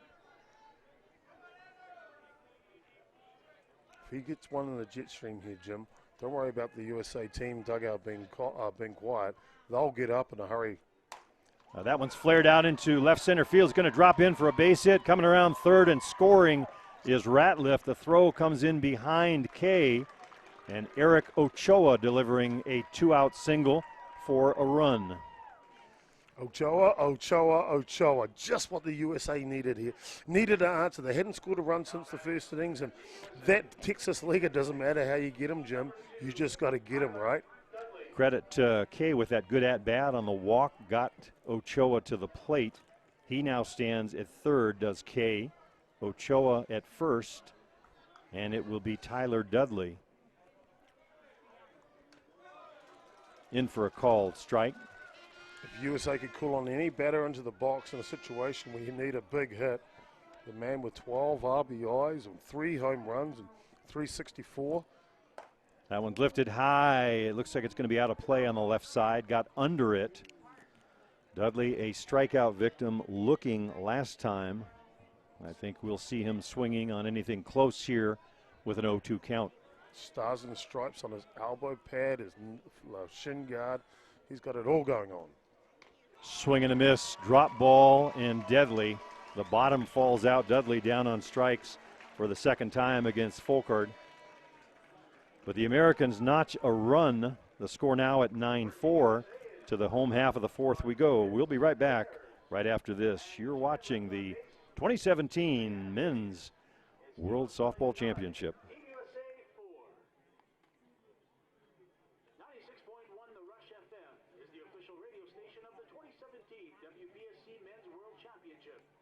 Tune in for all the latest championship coverage or listen online at ckrw.com. Super Save is a proud supporter of the 2017 WBSC Men's World Championship. The Yukon's #1 fence rental and propane supplier, Super Save provides for all your special event needs. Whitehorse Motors and Budget Car and Truck Rental are the official vehicle supplier for the 2017 WBSC Men's World Softball Championship. Visit www.budget.com for the best deals on car, truck, and SUV rentals. Open 7 days a week with airport and in-town locations. Raffle left at 11:30 Brook Stadium.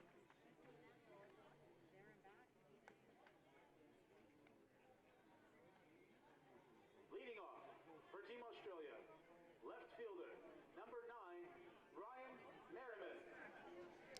So for Australia, they'll start things off with Ryan Merriman, Josh White, and Nick Norton. It was Ryan Merriman with a big towering home run that really busted things open. And he will look to do it again. Reached on a walk his first time up, didn't score. But it was a 3-run shot over the left field wall that brought the Steelers to their feet along with their fans. Yeah, I think that last at-bat of Merriman's is the best at-bat I've ever seen him have. And what a time to have that for his country and get his team out with a nice big lead there. Drop ball downstairs. Looked like a bit of a changeup from Weiler. Weiler, as we said, the lefty newcomer, his first international competition. He's picked up a couple wins during the course of the week.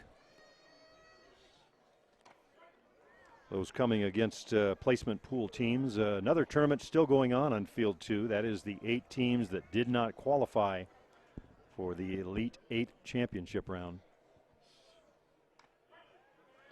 Merriman comes out of the Brisbane, Queensland Softball Association, and Queensland winning the State of Origin again, the most amazing team in rugby league down in that part of the world. And I'm sure Little flare out into right field. Coming on is Ratliff, makes a running catch. Covers a lot of territory out in right field, does Ratliff. You know, Merriman, even when he makes outs, they don't look good. You know, he's going with that pitch on the outside, and sure, he maybe would have liked to got it in a gap, but he made good contact with the ball, and he's hitting it the right side of the diamond. Here's Josh White, 1 for 1 on the day. Singled back in the first, did not score. Walked his second trip and got as far as third, did not score.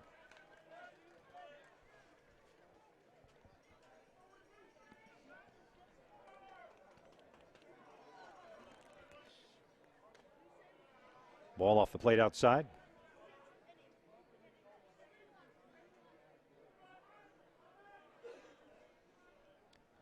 One pitch from Weiler. Little changeup out in front is Josh White. I would think that would be the best pitch of Weiler is to use his change of pace, because with all lefties, they seem to hide the ball a lot better behind their hip as they make the delivery. And when you got that change of pace working, you tend to be a lot more crafty with it. Downstairs, good location on the 1-2 pitch. The count now even at 2-2. Josh White digging in here for his country. Grounder foul up along the right side. Back with a 2-2 count. More great action coming up today. The big one at 4 o'clock today. Canada, unbeaten, will take on New Zealand, coming off a win over these Aussie Steelers yesterday. The winner of that one will slide right into the gold medal game tomorrow at 4 o'clock. A little slow roller at short. Heinlein goes over behind the bag, up and throws. 6-3 put out. Now that's the type of infielding we're used to seeing from USA. Very silky, very smooth, and Heinlein there with a nice throw over to first base. No errors that time. Here is Nick Norton. A couple of fly ball outs, but they've been fairly deep, putting the outfielders back to the fence. First time to left, second time to center. Looks like we've got a pinch hitter here, Jim, into the box. Hayden Matthews, number 14. So Matthews batting for Norton. Grounder to second, backing up, but picking it up and then bobbling it is Dudley. Can't get a handle. He looked a little bit like a Harlem Globetrotter out there at one stage. I thought he did a great job of keeping that ball in front with his glove, but he just couldn't transfer it to his hand. And but he knows, look, it's just one play, and I'll be ready for the next one. Got a tough hop, didn't handle it cleanly. Looked like he might pick it up the second time, but just never found that handle. So Matthews aboard on the error. Swing and a miss, or foul tip, is Jamot. Jamot singled back in that big 7-run second inning, came around to score.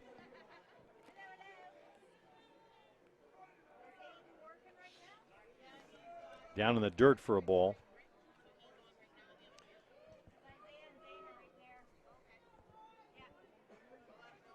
Yeah, Julian Jamont getting the opportunity to start today. He is having a good tournament with Lifted the bat. that into deep center field, going back and just looking up. That's all he can do. That one off the back wall. Julian Jamot with a 2-run homer, bringing home Matthews. So the error proves costly for the Americans, 11-4. Yeah, just saying, Julian Jamont has deserved his starting role today. He's hitting .444 with 3 RBIs and 1 home run. Obviously now that's 2. Jamont, he will be thanked gratefully by Coach Harrow there for giving him the opportunity to be out there, and he took it with both hands. And the big thing now is Australia move out into that dreaded run-ahead rule margin, and coming the top of the 5th innings, Folkard will have 3 outs to close this one. Ryan Sinclair, the 9-hitter, will step in. 0 for 2 on the day. A grounder to short and a ball down to third. Swing and a miss.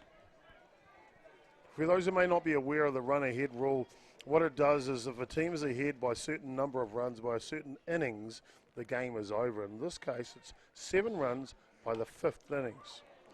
Yesterday, it was the Americans handing Venezuela a run-ahead rule. They finished that one 11-3. Venezuela had not been beaten on the field. Their only loss coming on a forfeit because of travel difficulties arriving their team late into Whitehorse. And as we reported earlier, there's no one up in the bullpen for the USA because I don't think there's anyone left. Strike 3 called. No, that is it. A couple of runs for Australia on the big home run by Julian Jamot. We'll head to the top of the 5th, 11-4 Australia. Adam Folkert 3 outs away from a win in this one. For complete innings, it's Australia 11, Team USA 4. For all your 2017 WBSC Men's World Championship merchandise, from hats to sweaters, t-shirts to duffel bags, visit the official souvenir booth located in building number 2, just off the grass picnic area. Let us be your designated driver. Grab the free shuttle from one of several locations. For more information, visit 2017mensworldsoftball.com. If you're posting photos from the ballpark to Facebook, Twitter, or Instagram, use the hashtag WBSC Men's 2017 and share them with the world. Leading off for Team USA, first baseman, number 4. Top half of the 5th inning for the USA. They need a run to extend this game as we see Team Canada filing in for their upcoming game. Palazzo tried to check his swing, couldn't hold up, hits a little slow tapper to Shales, 1 out. First ground ball out for a while, actually, from Falco. Been a lot of fly balls and obviously an exceptional amount of strikeouts. So he'd be happy. 1 pitch, 1 out. The USA finished 9th in 2015 in Saskatoon. As we mentioned, did not make the cut. So regardless of how this one finishes, they will have improved their standing dramatically. They are one of only 5 teams left in this tournament. 3 of them will leave Whitehorse with medals. The other 2, oh so close. Castillo is the batter. That one bounces in the dirt, so 1-1 count. Looking to see if the catcher, Norton, back in. Looks like 16. Yes. Number 16. Yes, of course. Re-entry there. Inside, taken for a ball.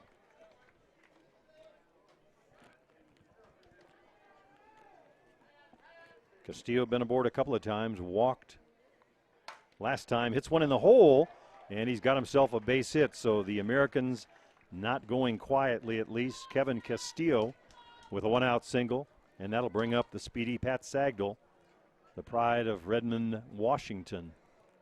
Because Castillo's looked like one of the best hitters in the American lineup all day today, hasn't he? He's composed in the batter's box. He's not trying to do anything extra. He knows my job is just put the big part of the bat on the big part of the ball and let it happen. He has really matured as a hitter. He hits the best pitching, including Adam Folkert. Meanwhile, Gil Sines will come in to run for him. Sines with great speed, as does Bryce Kay. Kay, Sines, and Sagdahl, probably the 3 fastest on this team. But it's tough to steal 7 runs. Line down the right field line, just foul. It's a game of inches, Jim. It's a game of inches. That one just missing, getting into fair territory there. And I tell you what, if it did, Sines was off to the races. He was to second base, I think, before the ball went by the bag, really getting a jump and showing that speed. That is the young core of this USA team here in 2017. It's a large part of the reason for their improvement in their standing. Nick Norton just jumping out of his squat there. Obviously worried about Sines as a runner, but in this case, you only need 2 outs to win this ball game. Lifted out into deep center field, going back to the wall, and Pat Sagdahl's got a 2-run homer. And the USA staying out of the run-ahead rule. Coming around to score is Sines, the runner for Castillo. Pat Sagdahl gets all of it. 11-6 Australia. Jim, there's a reason why the Americans make great movies, because you know how to do it in real life. You do not give up. You're amazing to watch. You're down to your last out against South Africa the other day, and you come back and win. You know what? I truly believe that America has the ability to come back here and keep on going in this tournament. 11-6 now. Folkert dials one up in just off the plate. It's Nick Mullins at the plate. And on deck, Chris Heinlein over here on the third base side on deck circle. Jim, is really important. As soon as you give up a home run, the one thing you can't do as a pitcher is walk the next batter. Golden rule, can't do it.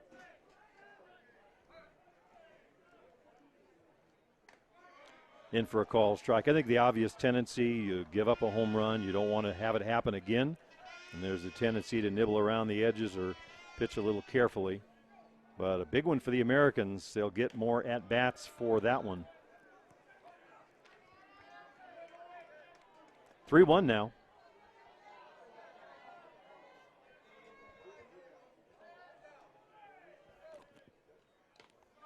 Tried to check his swing, couldn't hold up. So the count runs full. Jim, no disrespect to Mullins here, but he hasn't had the best tournament numbers-wise. I know he's a hell of a catcher, and I would have put a pinch hitter in here and then maybe brought Mullins back in to catch. Remember, it was Mullins, though, against Folkert, got the game winner in pool play, and he stays disciplined, lays off the high one, and he is aboard with the walk you just talked about, Jason. Yeah. It's the second walk of the ball game here so far. So, he's doing anything he can to help his country stay in here and to stay in the race. And look, a couple more runs, this thing's really, really close. In for a call strike on the inside edge. From Australia's standpoint, Jim, we know that Folkert only had 4 good innings in them yesterday. They would like to finish this game early to preserve some of the energy left that's in that right arm of Folkert. Well, one swing of the bat from Pat Sagdal has bought them some more at-bats here. 11-6 is the score. It's a 5-run margin. 0-2 now to Heinlein. Foul tip, gets just a piece of it. Big cloudy skies off in the distance here in the land of the midnight sun where the sun never sets. We have managed to play through some rain. They're expecting a bit more. We see it building off in the distance. Swing and a miss on a drop ball, a good one. Down goes Heinlein for out number 2, but that'll take us back to the top of the order for Matt Ratliff.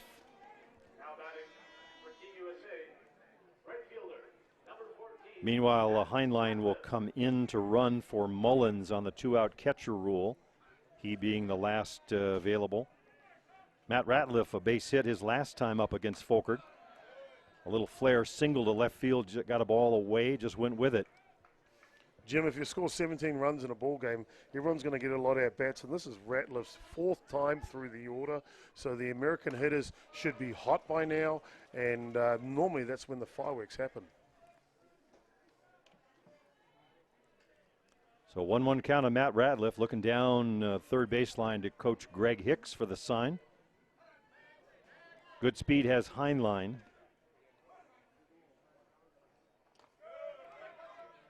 Ball away. Andrew Kirkpatrick got the start for Australia, got into trouble, giving up 3. It has been Adam Folkert all the way since. 2-1 to Ratliff. Lifted flare over on the left side, giving chase is Todd Hunter up against the screen. Out of play. Oh, that one just missed the score of the Helen Edwards for Australia, and Helen's doing a great job for the Australian team, and we'll give a shout out back to Melbourne to Brian. He's a fantastic gentleman running the Melbourne Softball Association down there, and obviously the Comets Masters team. Upstairs taken for a ball. So for the second batter, Folkert falling behind. Now the count at 3-2. Line drive, base hit into left field. Moving up 60 feet is Chris Heinlein. Same place that he hit the last one, but that one much harder. Line shot in the 5.5 hole. That'll prompt Norton to come out and call time here and just make sure we can settle this down a bit. We've got 2 outs. What we want to do now as a team, and don't worry about that run ahead rule.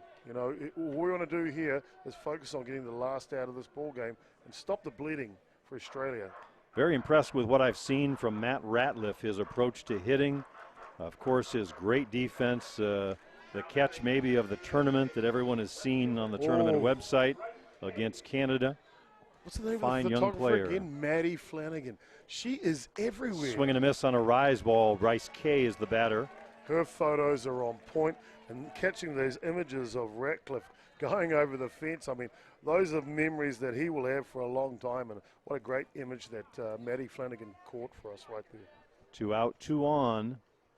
Swing and a miss on a rise ball. Just flat through that by him.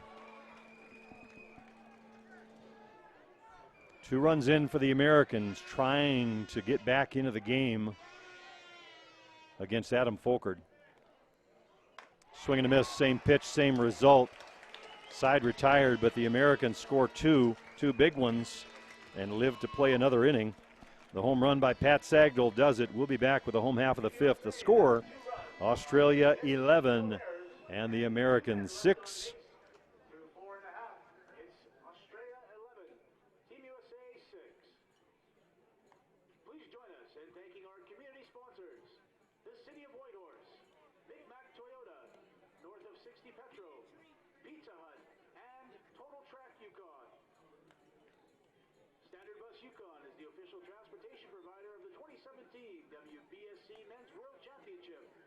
From industrial to employee transportation or corporate travel to athletics. Using Standard's charter fleet services guarantees safe and reliable group travel.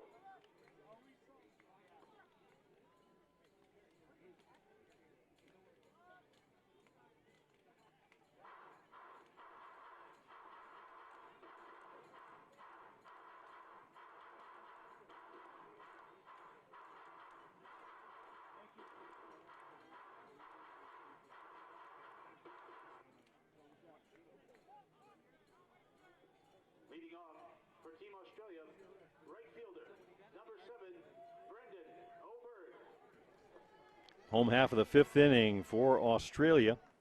We are back to the top of the order, believe it or not, 4th time to the plate. Only in the 5th inning, Brendan O'Byrne. He'll be followed by Todd Hunter and Shales. Jim, Brendan O'Byrne may not be having the best game today with the batter's box, but he has got hot recently. He had 3 home runs in 2 games just 2 days ago. So if he can bring some of that form back here for Australia, he could be deadly to get them their ball rolling again. And I know Australia would like to answer straight back in the bottom of the 5th innings. Good changeup by Weiler in for a strike. Misses downstairs with that one. We talked about Manley being out of the game. Mancha re-entered and was removed. So it is Weiler and Weiler alone. Sometimes that can help you from the standpoint you know there's nobody there backing you up. You don't look for help. You just have to bear down and try and get the outs any way you can. So far, the youngster doing a pretty good job of that. He doesn't look frazzled out there, does he, Jim? He looks comfortable out there, and he may be young, but he's happy to take the challenge. And it's his opportunity right now. What he does here may determine his career for USA softball. Well, and one of the reasons I think you play that long pool play schedule, he's had plenty of innings of work, so it's not like he is cold and coming off the bench. Just playing a much tougher opponent. Matt Ratliff has a beat on it, reaches up and makes the catch. Brendan O'Byrne, pretty hard shot right at Ratliff. Yeah, well hit ball from O'Byrne, but I tell you what, if you hit anything in the vicinity of right field at the moment, it is not touching the grass. Ratliff is on point. Among the speediest outfields in the tournament, Kay, Sagdahl, and Ratliff. It's Todd Hunter at the plate.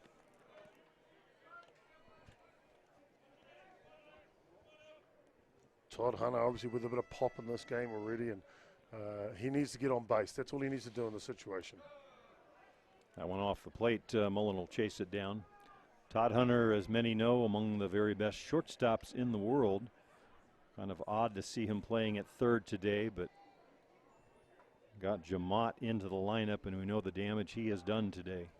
Yeah, well, having Jamot's bat in the lineup has been exceptional today, and he's made a couple of good plays at shortstop, but like Todd Hunter yesterday, not the best with the ground ball. So they do have a problem there they've got to fix, and Australia want to go further in this tournament. Leaking errors in the field is not the way to do it.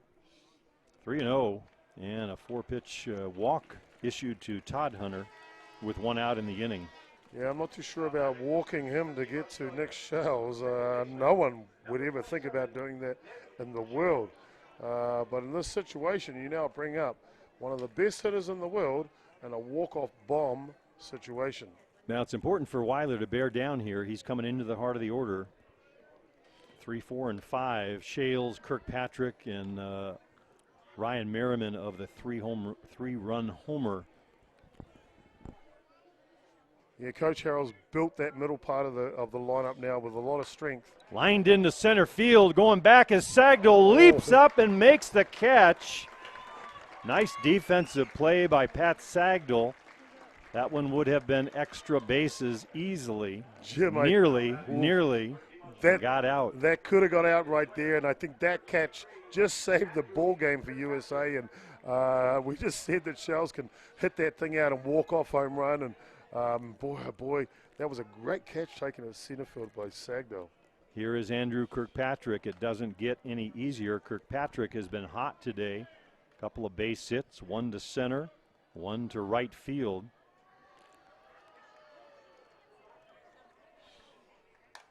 Change up, and Kirkpatrick out in front. Good pitch by the young left-hander. Yeah, real good. Lefty on lefty, so the ball's going to tail away from Kirkpatrick here, and that's always quite difficult to bat against. But Kirkpatrick is a wily hitter. He will try to get in on the... And he hits Kirkpatrick in the knee.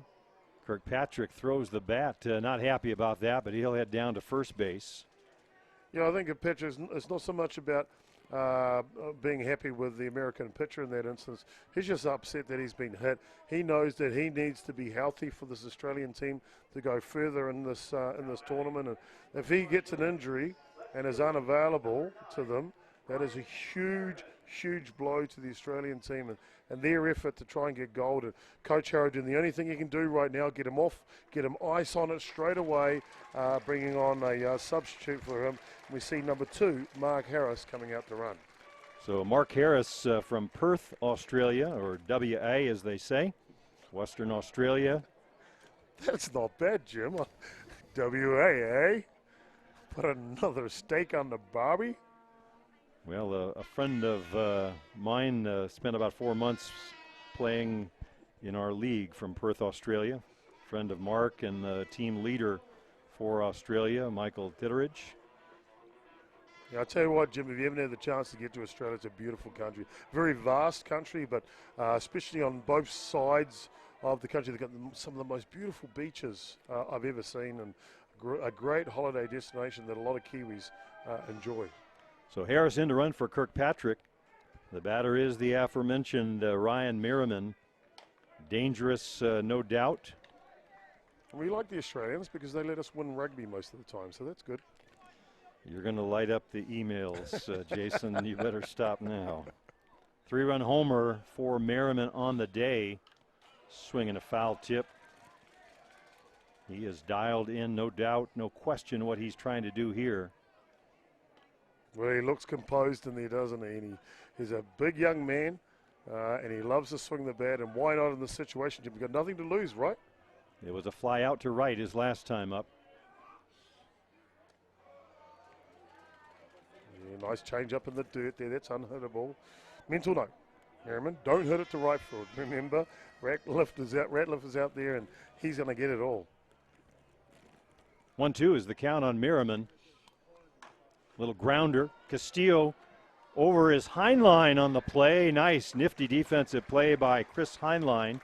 6-3 on the scorecard. Tough chance. Castillo went to his left. Saw he couldn't get it, but Heinlein sort of had to wait till Castillo got by. And the Americans escape for more at-bats. We'll be back with the top half of the 6th inning. 11-6 Australia. You're watching the 2017 World Championships on Sports Canada TV. WBSC Men's World Championship. Yukon's #1 fence rental and propane supplier, Super Save, provides for all your special event needs. We'd also like to thank Mizuno for their support of the World Baseball Softball Confederation. Mizuno is an official supplier of the WBSC and the Men's World Championship.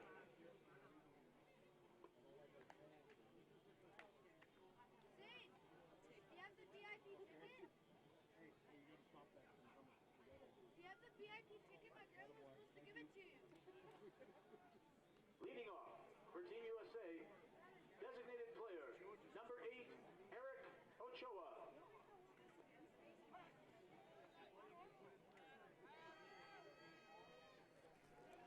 Top of the sixth we go. It'll be Ochoa to lead things off. 2 runs coming home on Pat Sagdal's home run last inning. Bought the Americans some more at bats, kept them out of the run ahead rule situation. Ochoa with 1 hit on the day already. 2 hits, excuse me. 3, 4, 5 in the batting order. Swing and a miss, comes up empty. It's a 1-2 count. A little bit of rain, I think, starting to fall here lightly. Line drive off of Folkert and caught at third, but Folkert is down.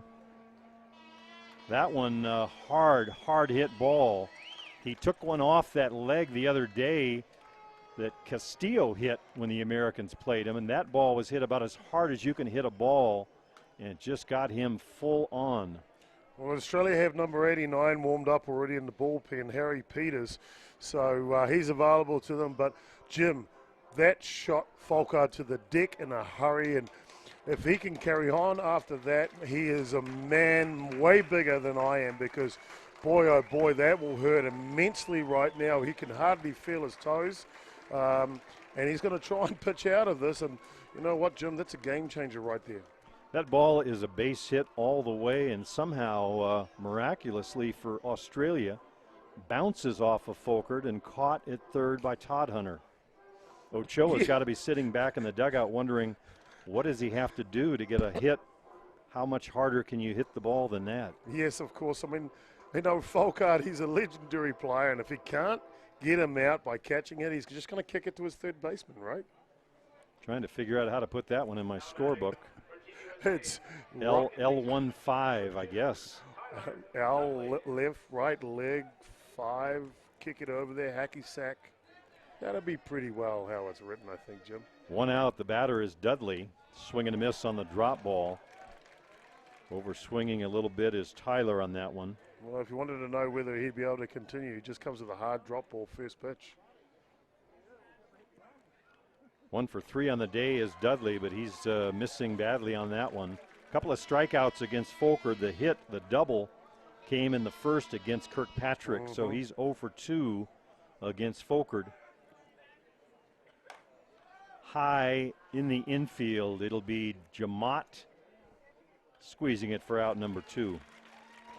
In fairness to Dudley, Jim, he's not the only batter in the world that'll go 0 for 2 or 0 for 3 against Folkert in their career. So the batter for the USA will be the captain, Matt Palazzo. Palazzo 1 for 3 on the day, but again, that hit coming against Kirkpatrick. Palazzo driving home 2. That's what really got the Americans going after Dudley's ground rule double. But it's been all Australia for the most part ever since then.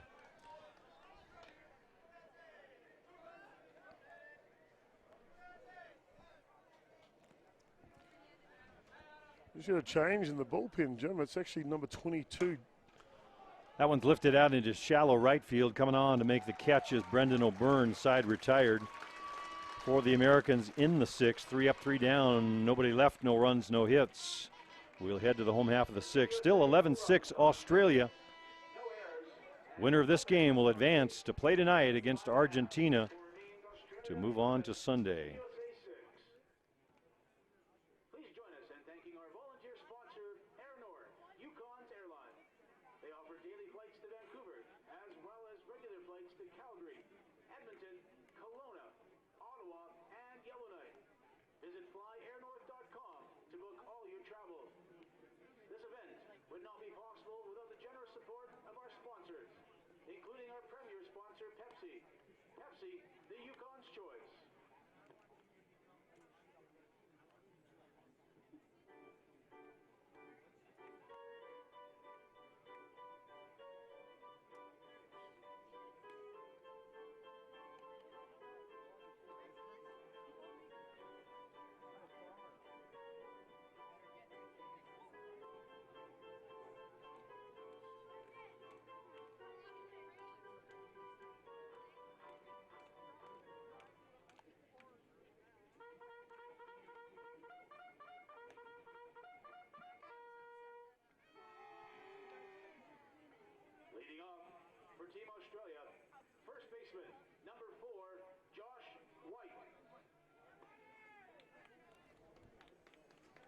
Home half of the 6th inning for Australia.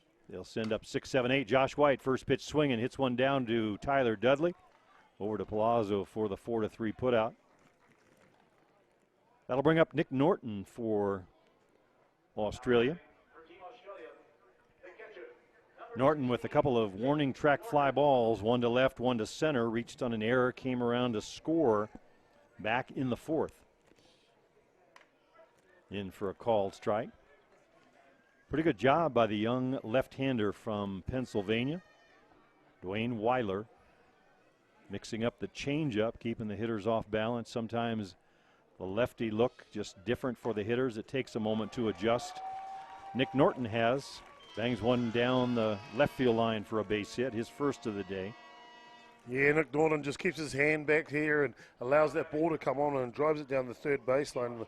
The man from Canberra, ACT, gets a long board there for Australia with one out. Julian Jamat will be the batter.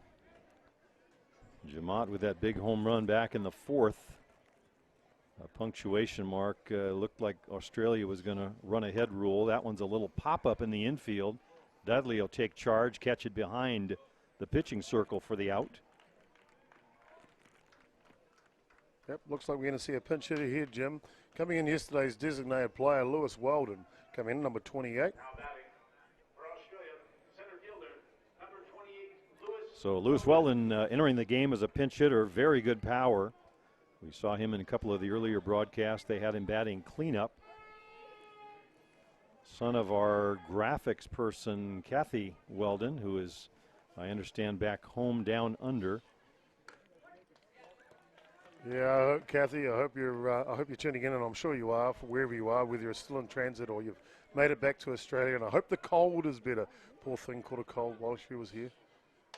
In for a good hard one, but upstairs. A little extra put on that one by Dwayne Weiler. No one in the bullpen for the USA because there is no one else available. Change up off the plate. 2-1. Good chance for that USA defense to turn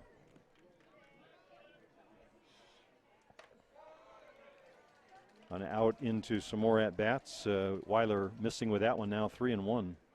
Jim, important to note, the game after this is the undefeated game, I guess, to go straight to the gold medal between New Zealand and the host Canada. That game was scheduled for 4 That p.m. one's lying down the left field line. It's going to be out of play.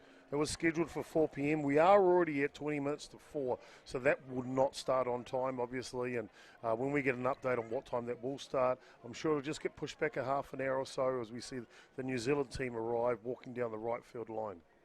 Well, the rain's starting to fall. The umbrellas are out, but that is certainly not going to deter the folks here in Whitehorse. It'll be a full house of Canadian fans, no doubt. Little changeup way out in front is Weldon. Good pitch by the lefty. I think you remember, I mean, anytime you give up 17 runs in a ball game, you are going to have a long game time-wise. And but the first 2 innings especially were exceptionally long, unfortunately, and that's why this one is running late. The count full on Weldon. Pops it up.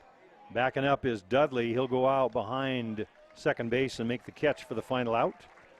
So Dwayne Weiler coming off to some congratulatory high fives, doing a pretty good job in this one in relief. We'll be back with a 7th right after this. 11-6 Australia.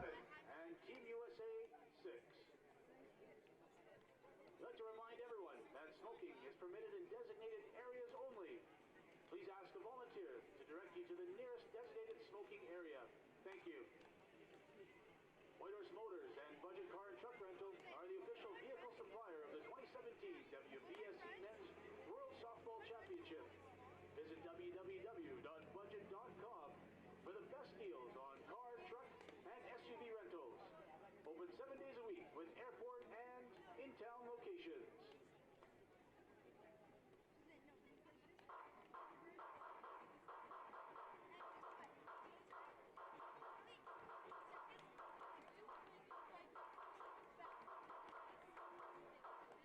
Or not. Top half of the 7th inning, last chance for the USA. It'll be Kevin Castillo And he'll be followed by Pat Sagdahl, he of the 2-run homer last time up against Folkert. So some life in the Americans. We have played the full 7. We look down the right field line. We see the New Zealand Black Sox filing in, getting ready for their 4 o'clock matchup.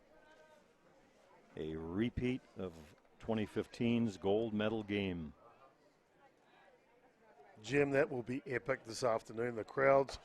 Line down the left field line. Got a good piece of it, but foul out in front is Castillo. All the stands are already packed, and I'd expect for this next match when Canada are taking on New Zealand, it'll be standing room only around the outfield. It'll be insane here. The noise will be amazing, and it should be one of the best games I think that we will see this week. 1-2 now to Castillo. Foul tip will do it again. So Dwayne Weiler, the youngster from Pennsylvania, doing a good job in relief, has gotten the Americans to the 7th frame.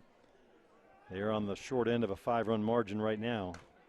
Grounder, it's going to be foul. Castillo continues to fight to stay alive.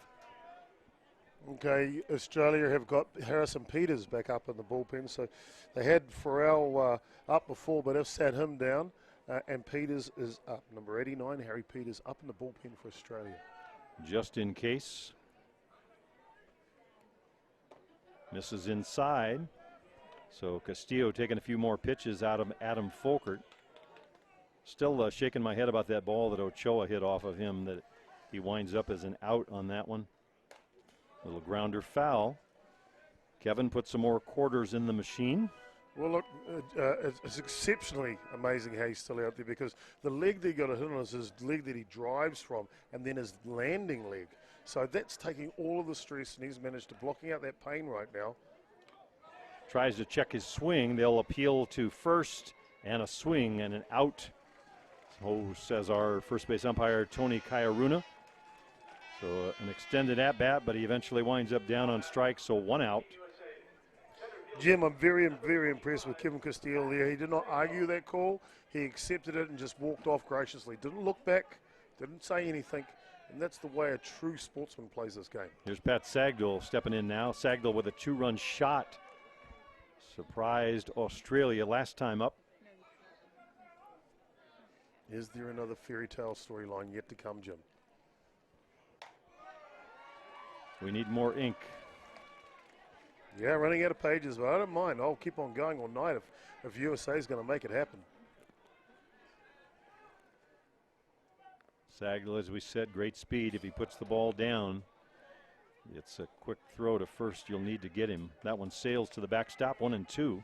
That last pitch looked like the Sydney Opera House, straight out of the top.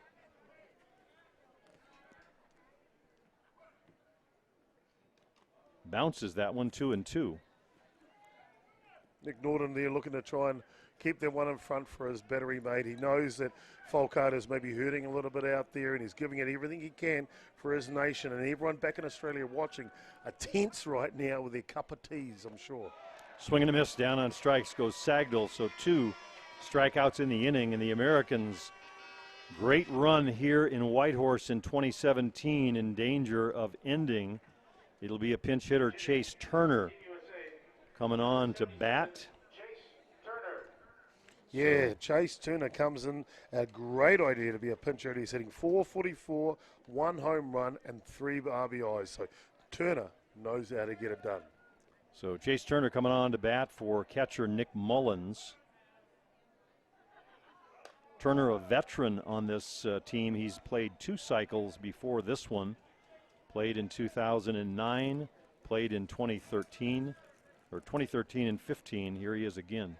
Well, he'd be well impressed to see the Swing and a miss. The development of the USA program since that time, and don't be mistaken.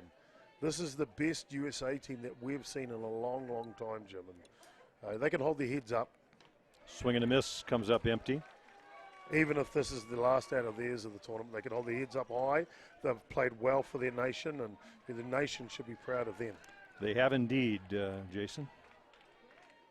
Lifted out into deep center field, going back and looking up, and Chase Turner has notched another one. The Americans will not die. Chase Turner, a pinch hit home run over the center field wall. Jim Greg Leather, master stroke right there, bringing Turner off the bench, and Turner responding with the confidence Leather gave him to bring him in that hot spot there and blasting that one over the center field fence. I believe in miracles. Well, you see two quick strikeouts like that, it's easy to throw in the towel against somebody like Adam Folkert, but the USA refusing to do so. The batter's Chris Heinlein.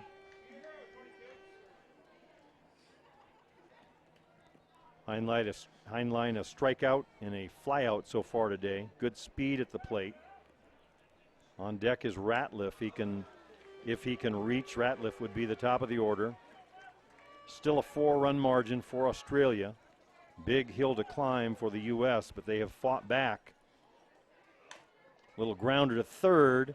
Todd Hunter over to first. Side retired. Game, set, match. The USA is eliminated from this 2017 tournament, but an outstanding run for the red, white, and blue. They will come across and congratulate each other in Australia. Meanwhile, Australia will move on now. Yeah, they sure will, Jim. But before you get to Australia, I'd just like to say the USA team, I mentioned it before, it's the crowd are on their feet applauding that nation because they played so well this week. Doesn't matter what country you come from. If you play good softball, you will get an applause and you will get a support.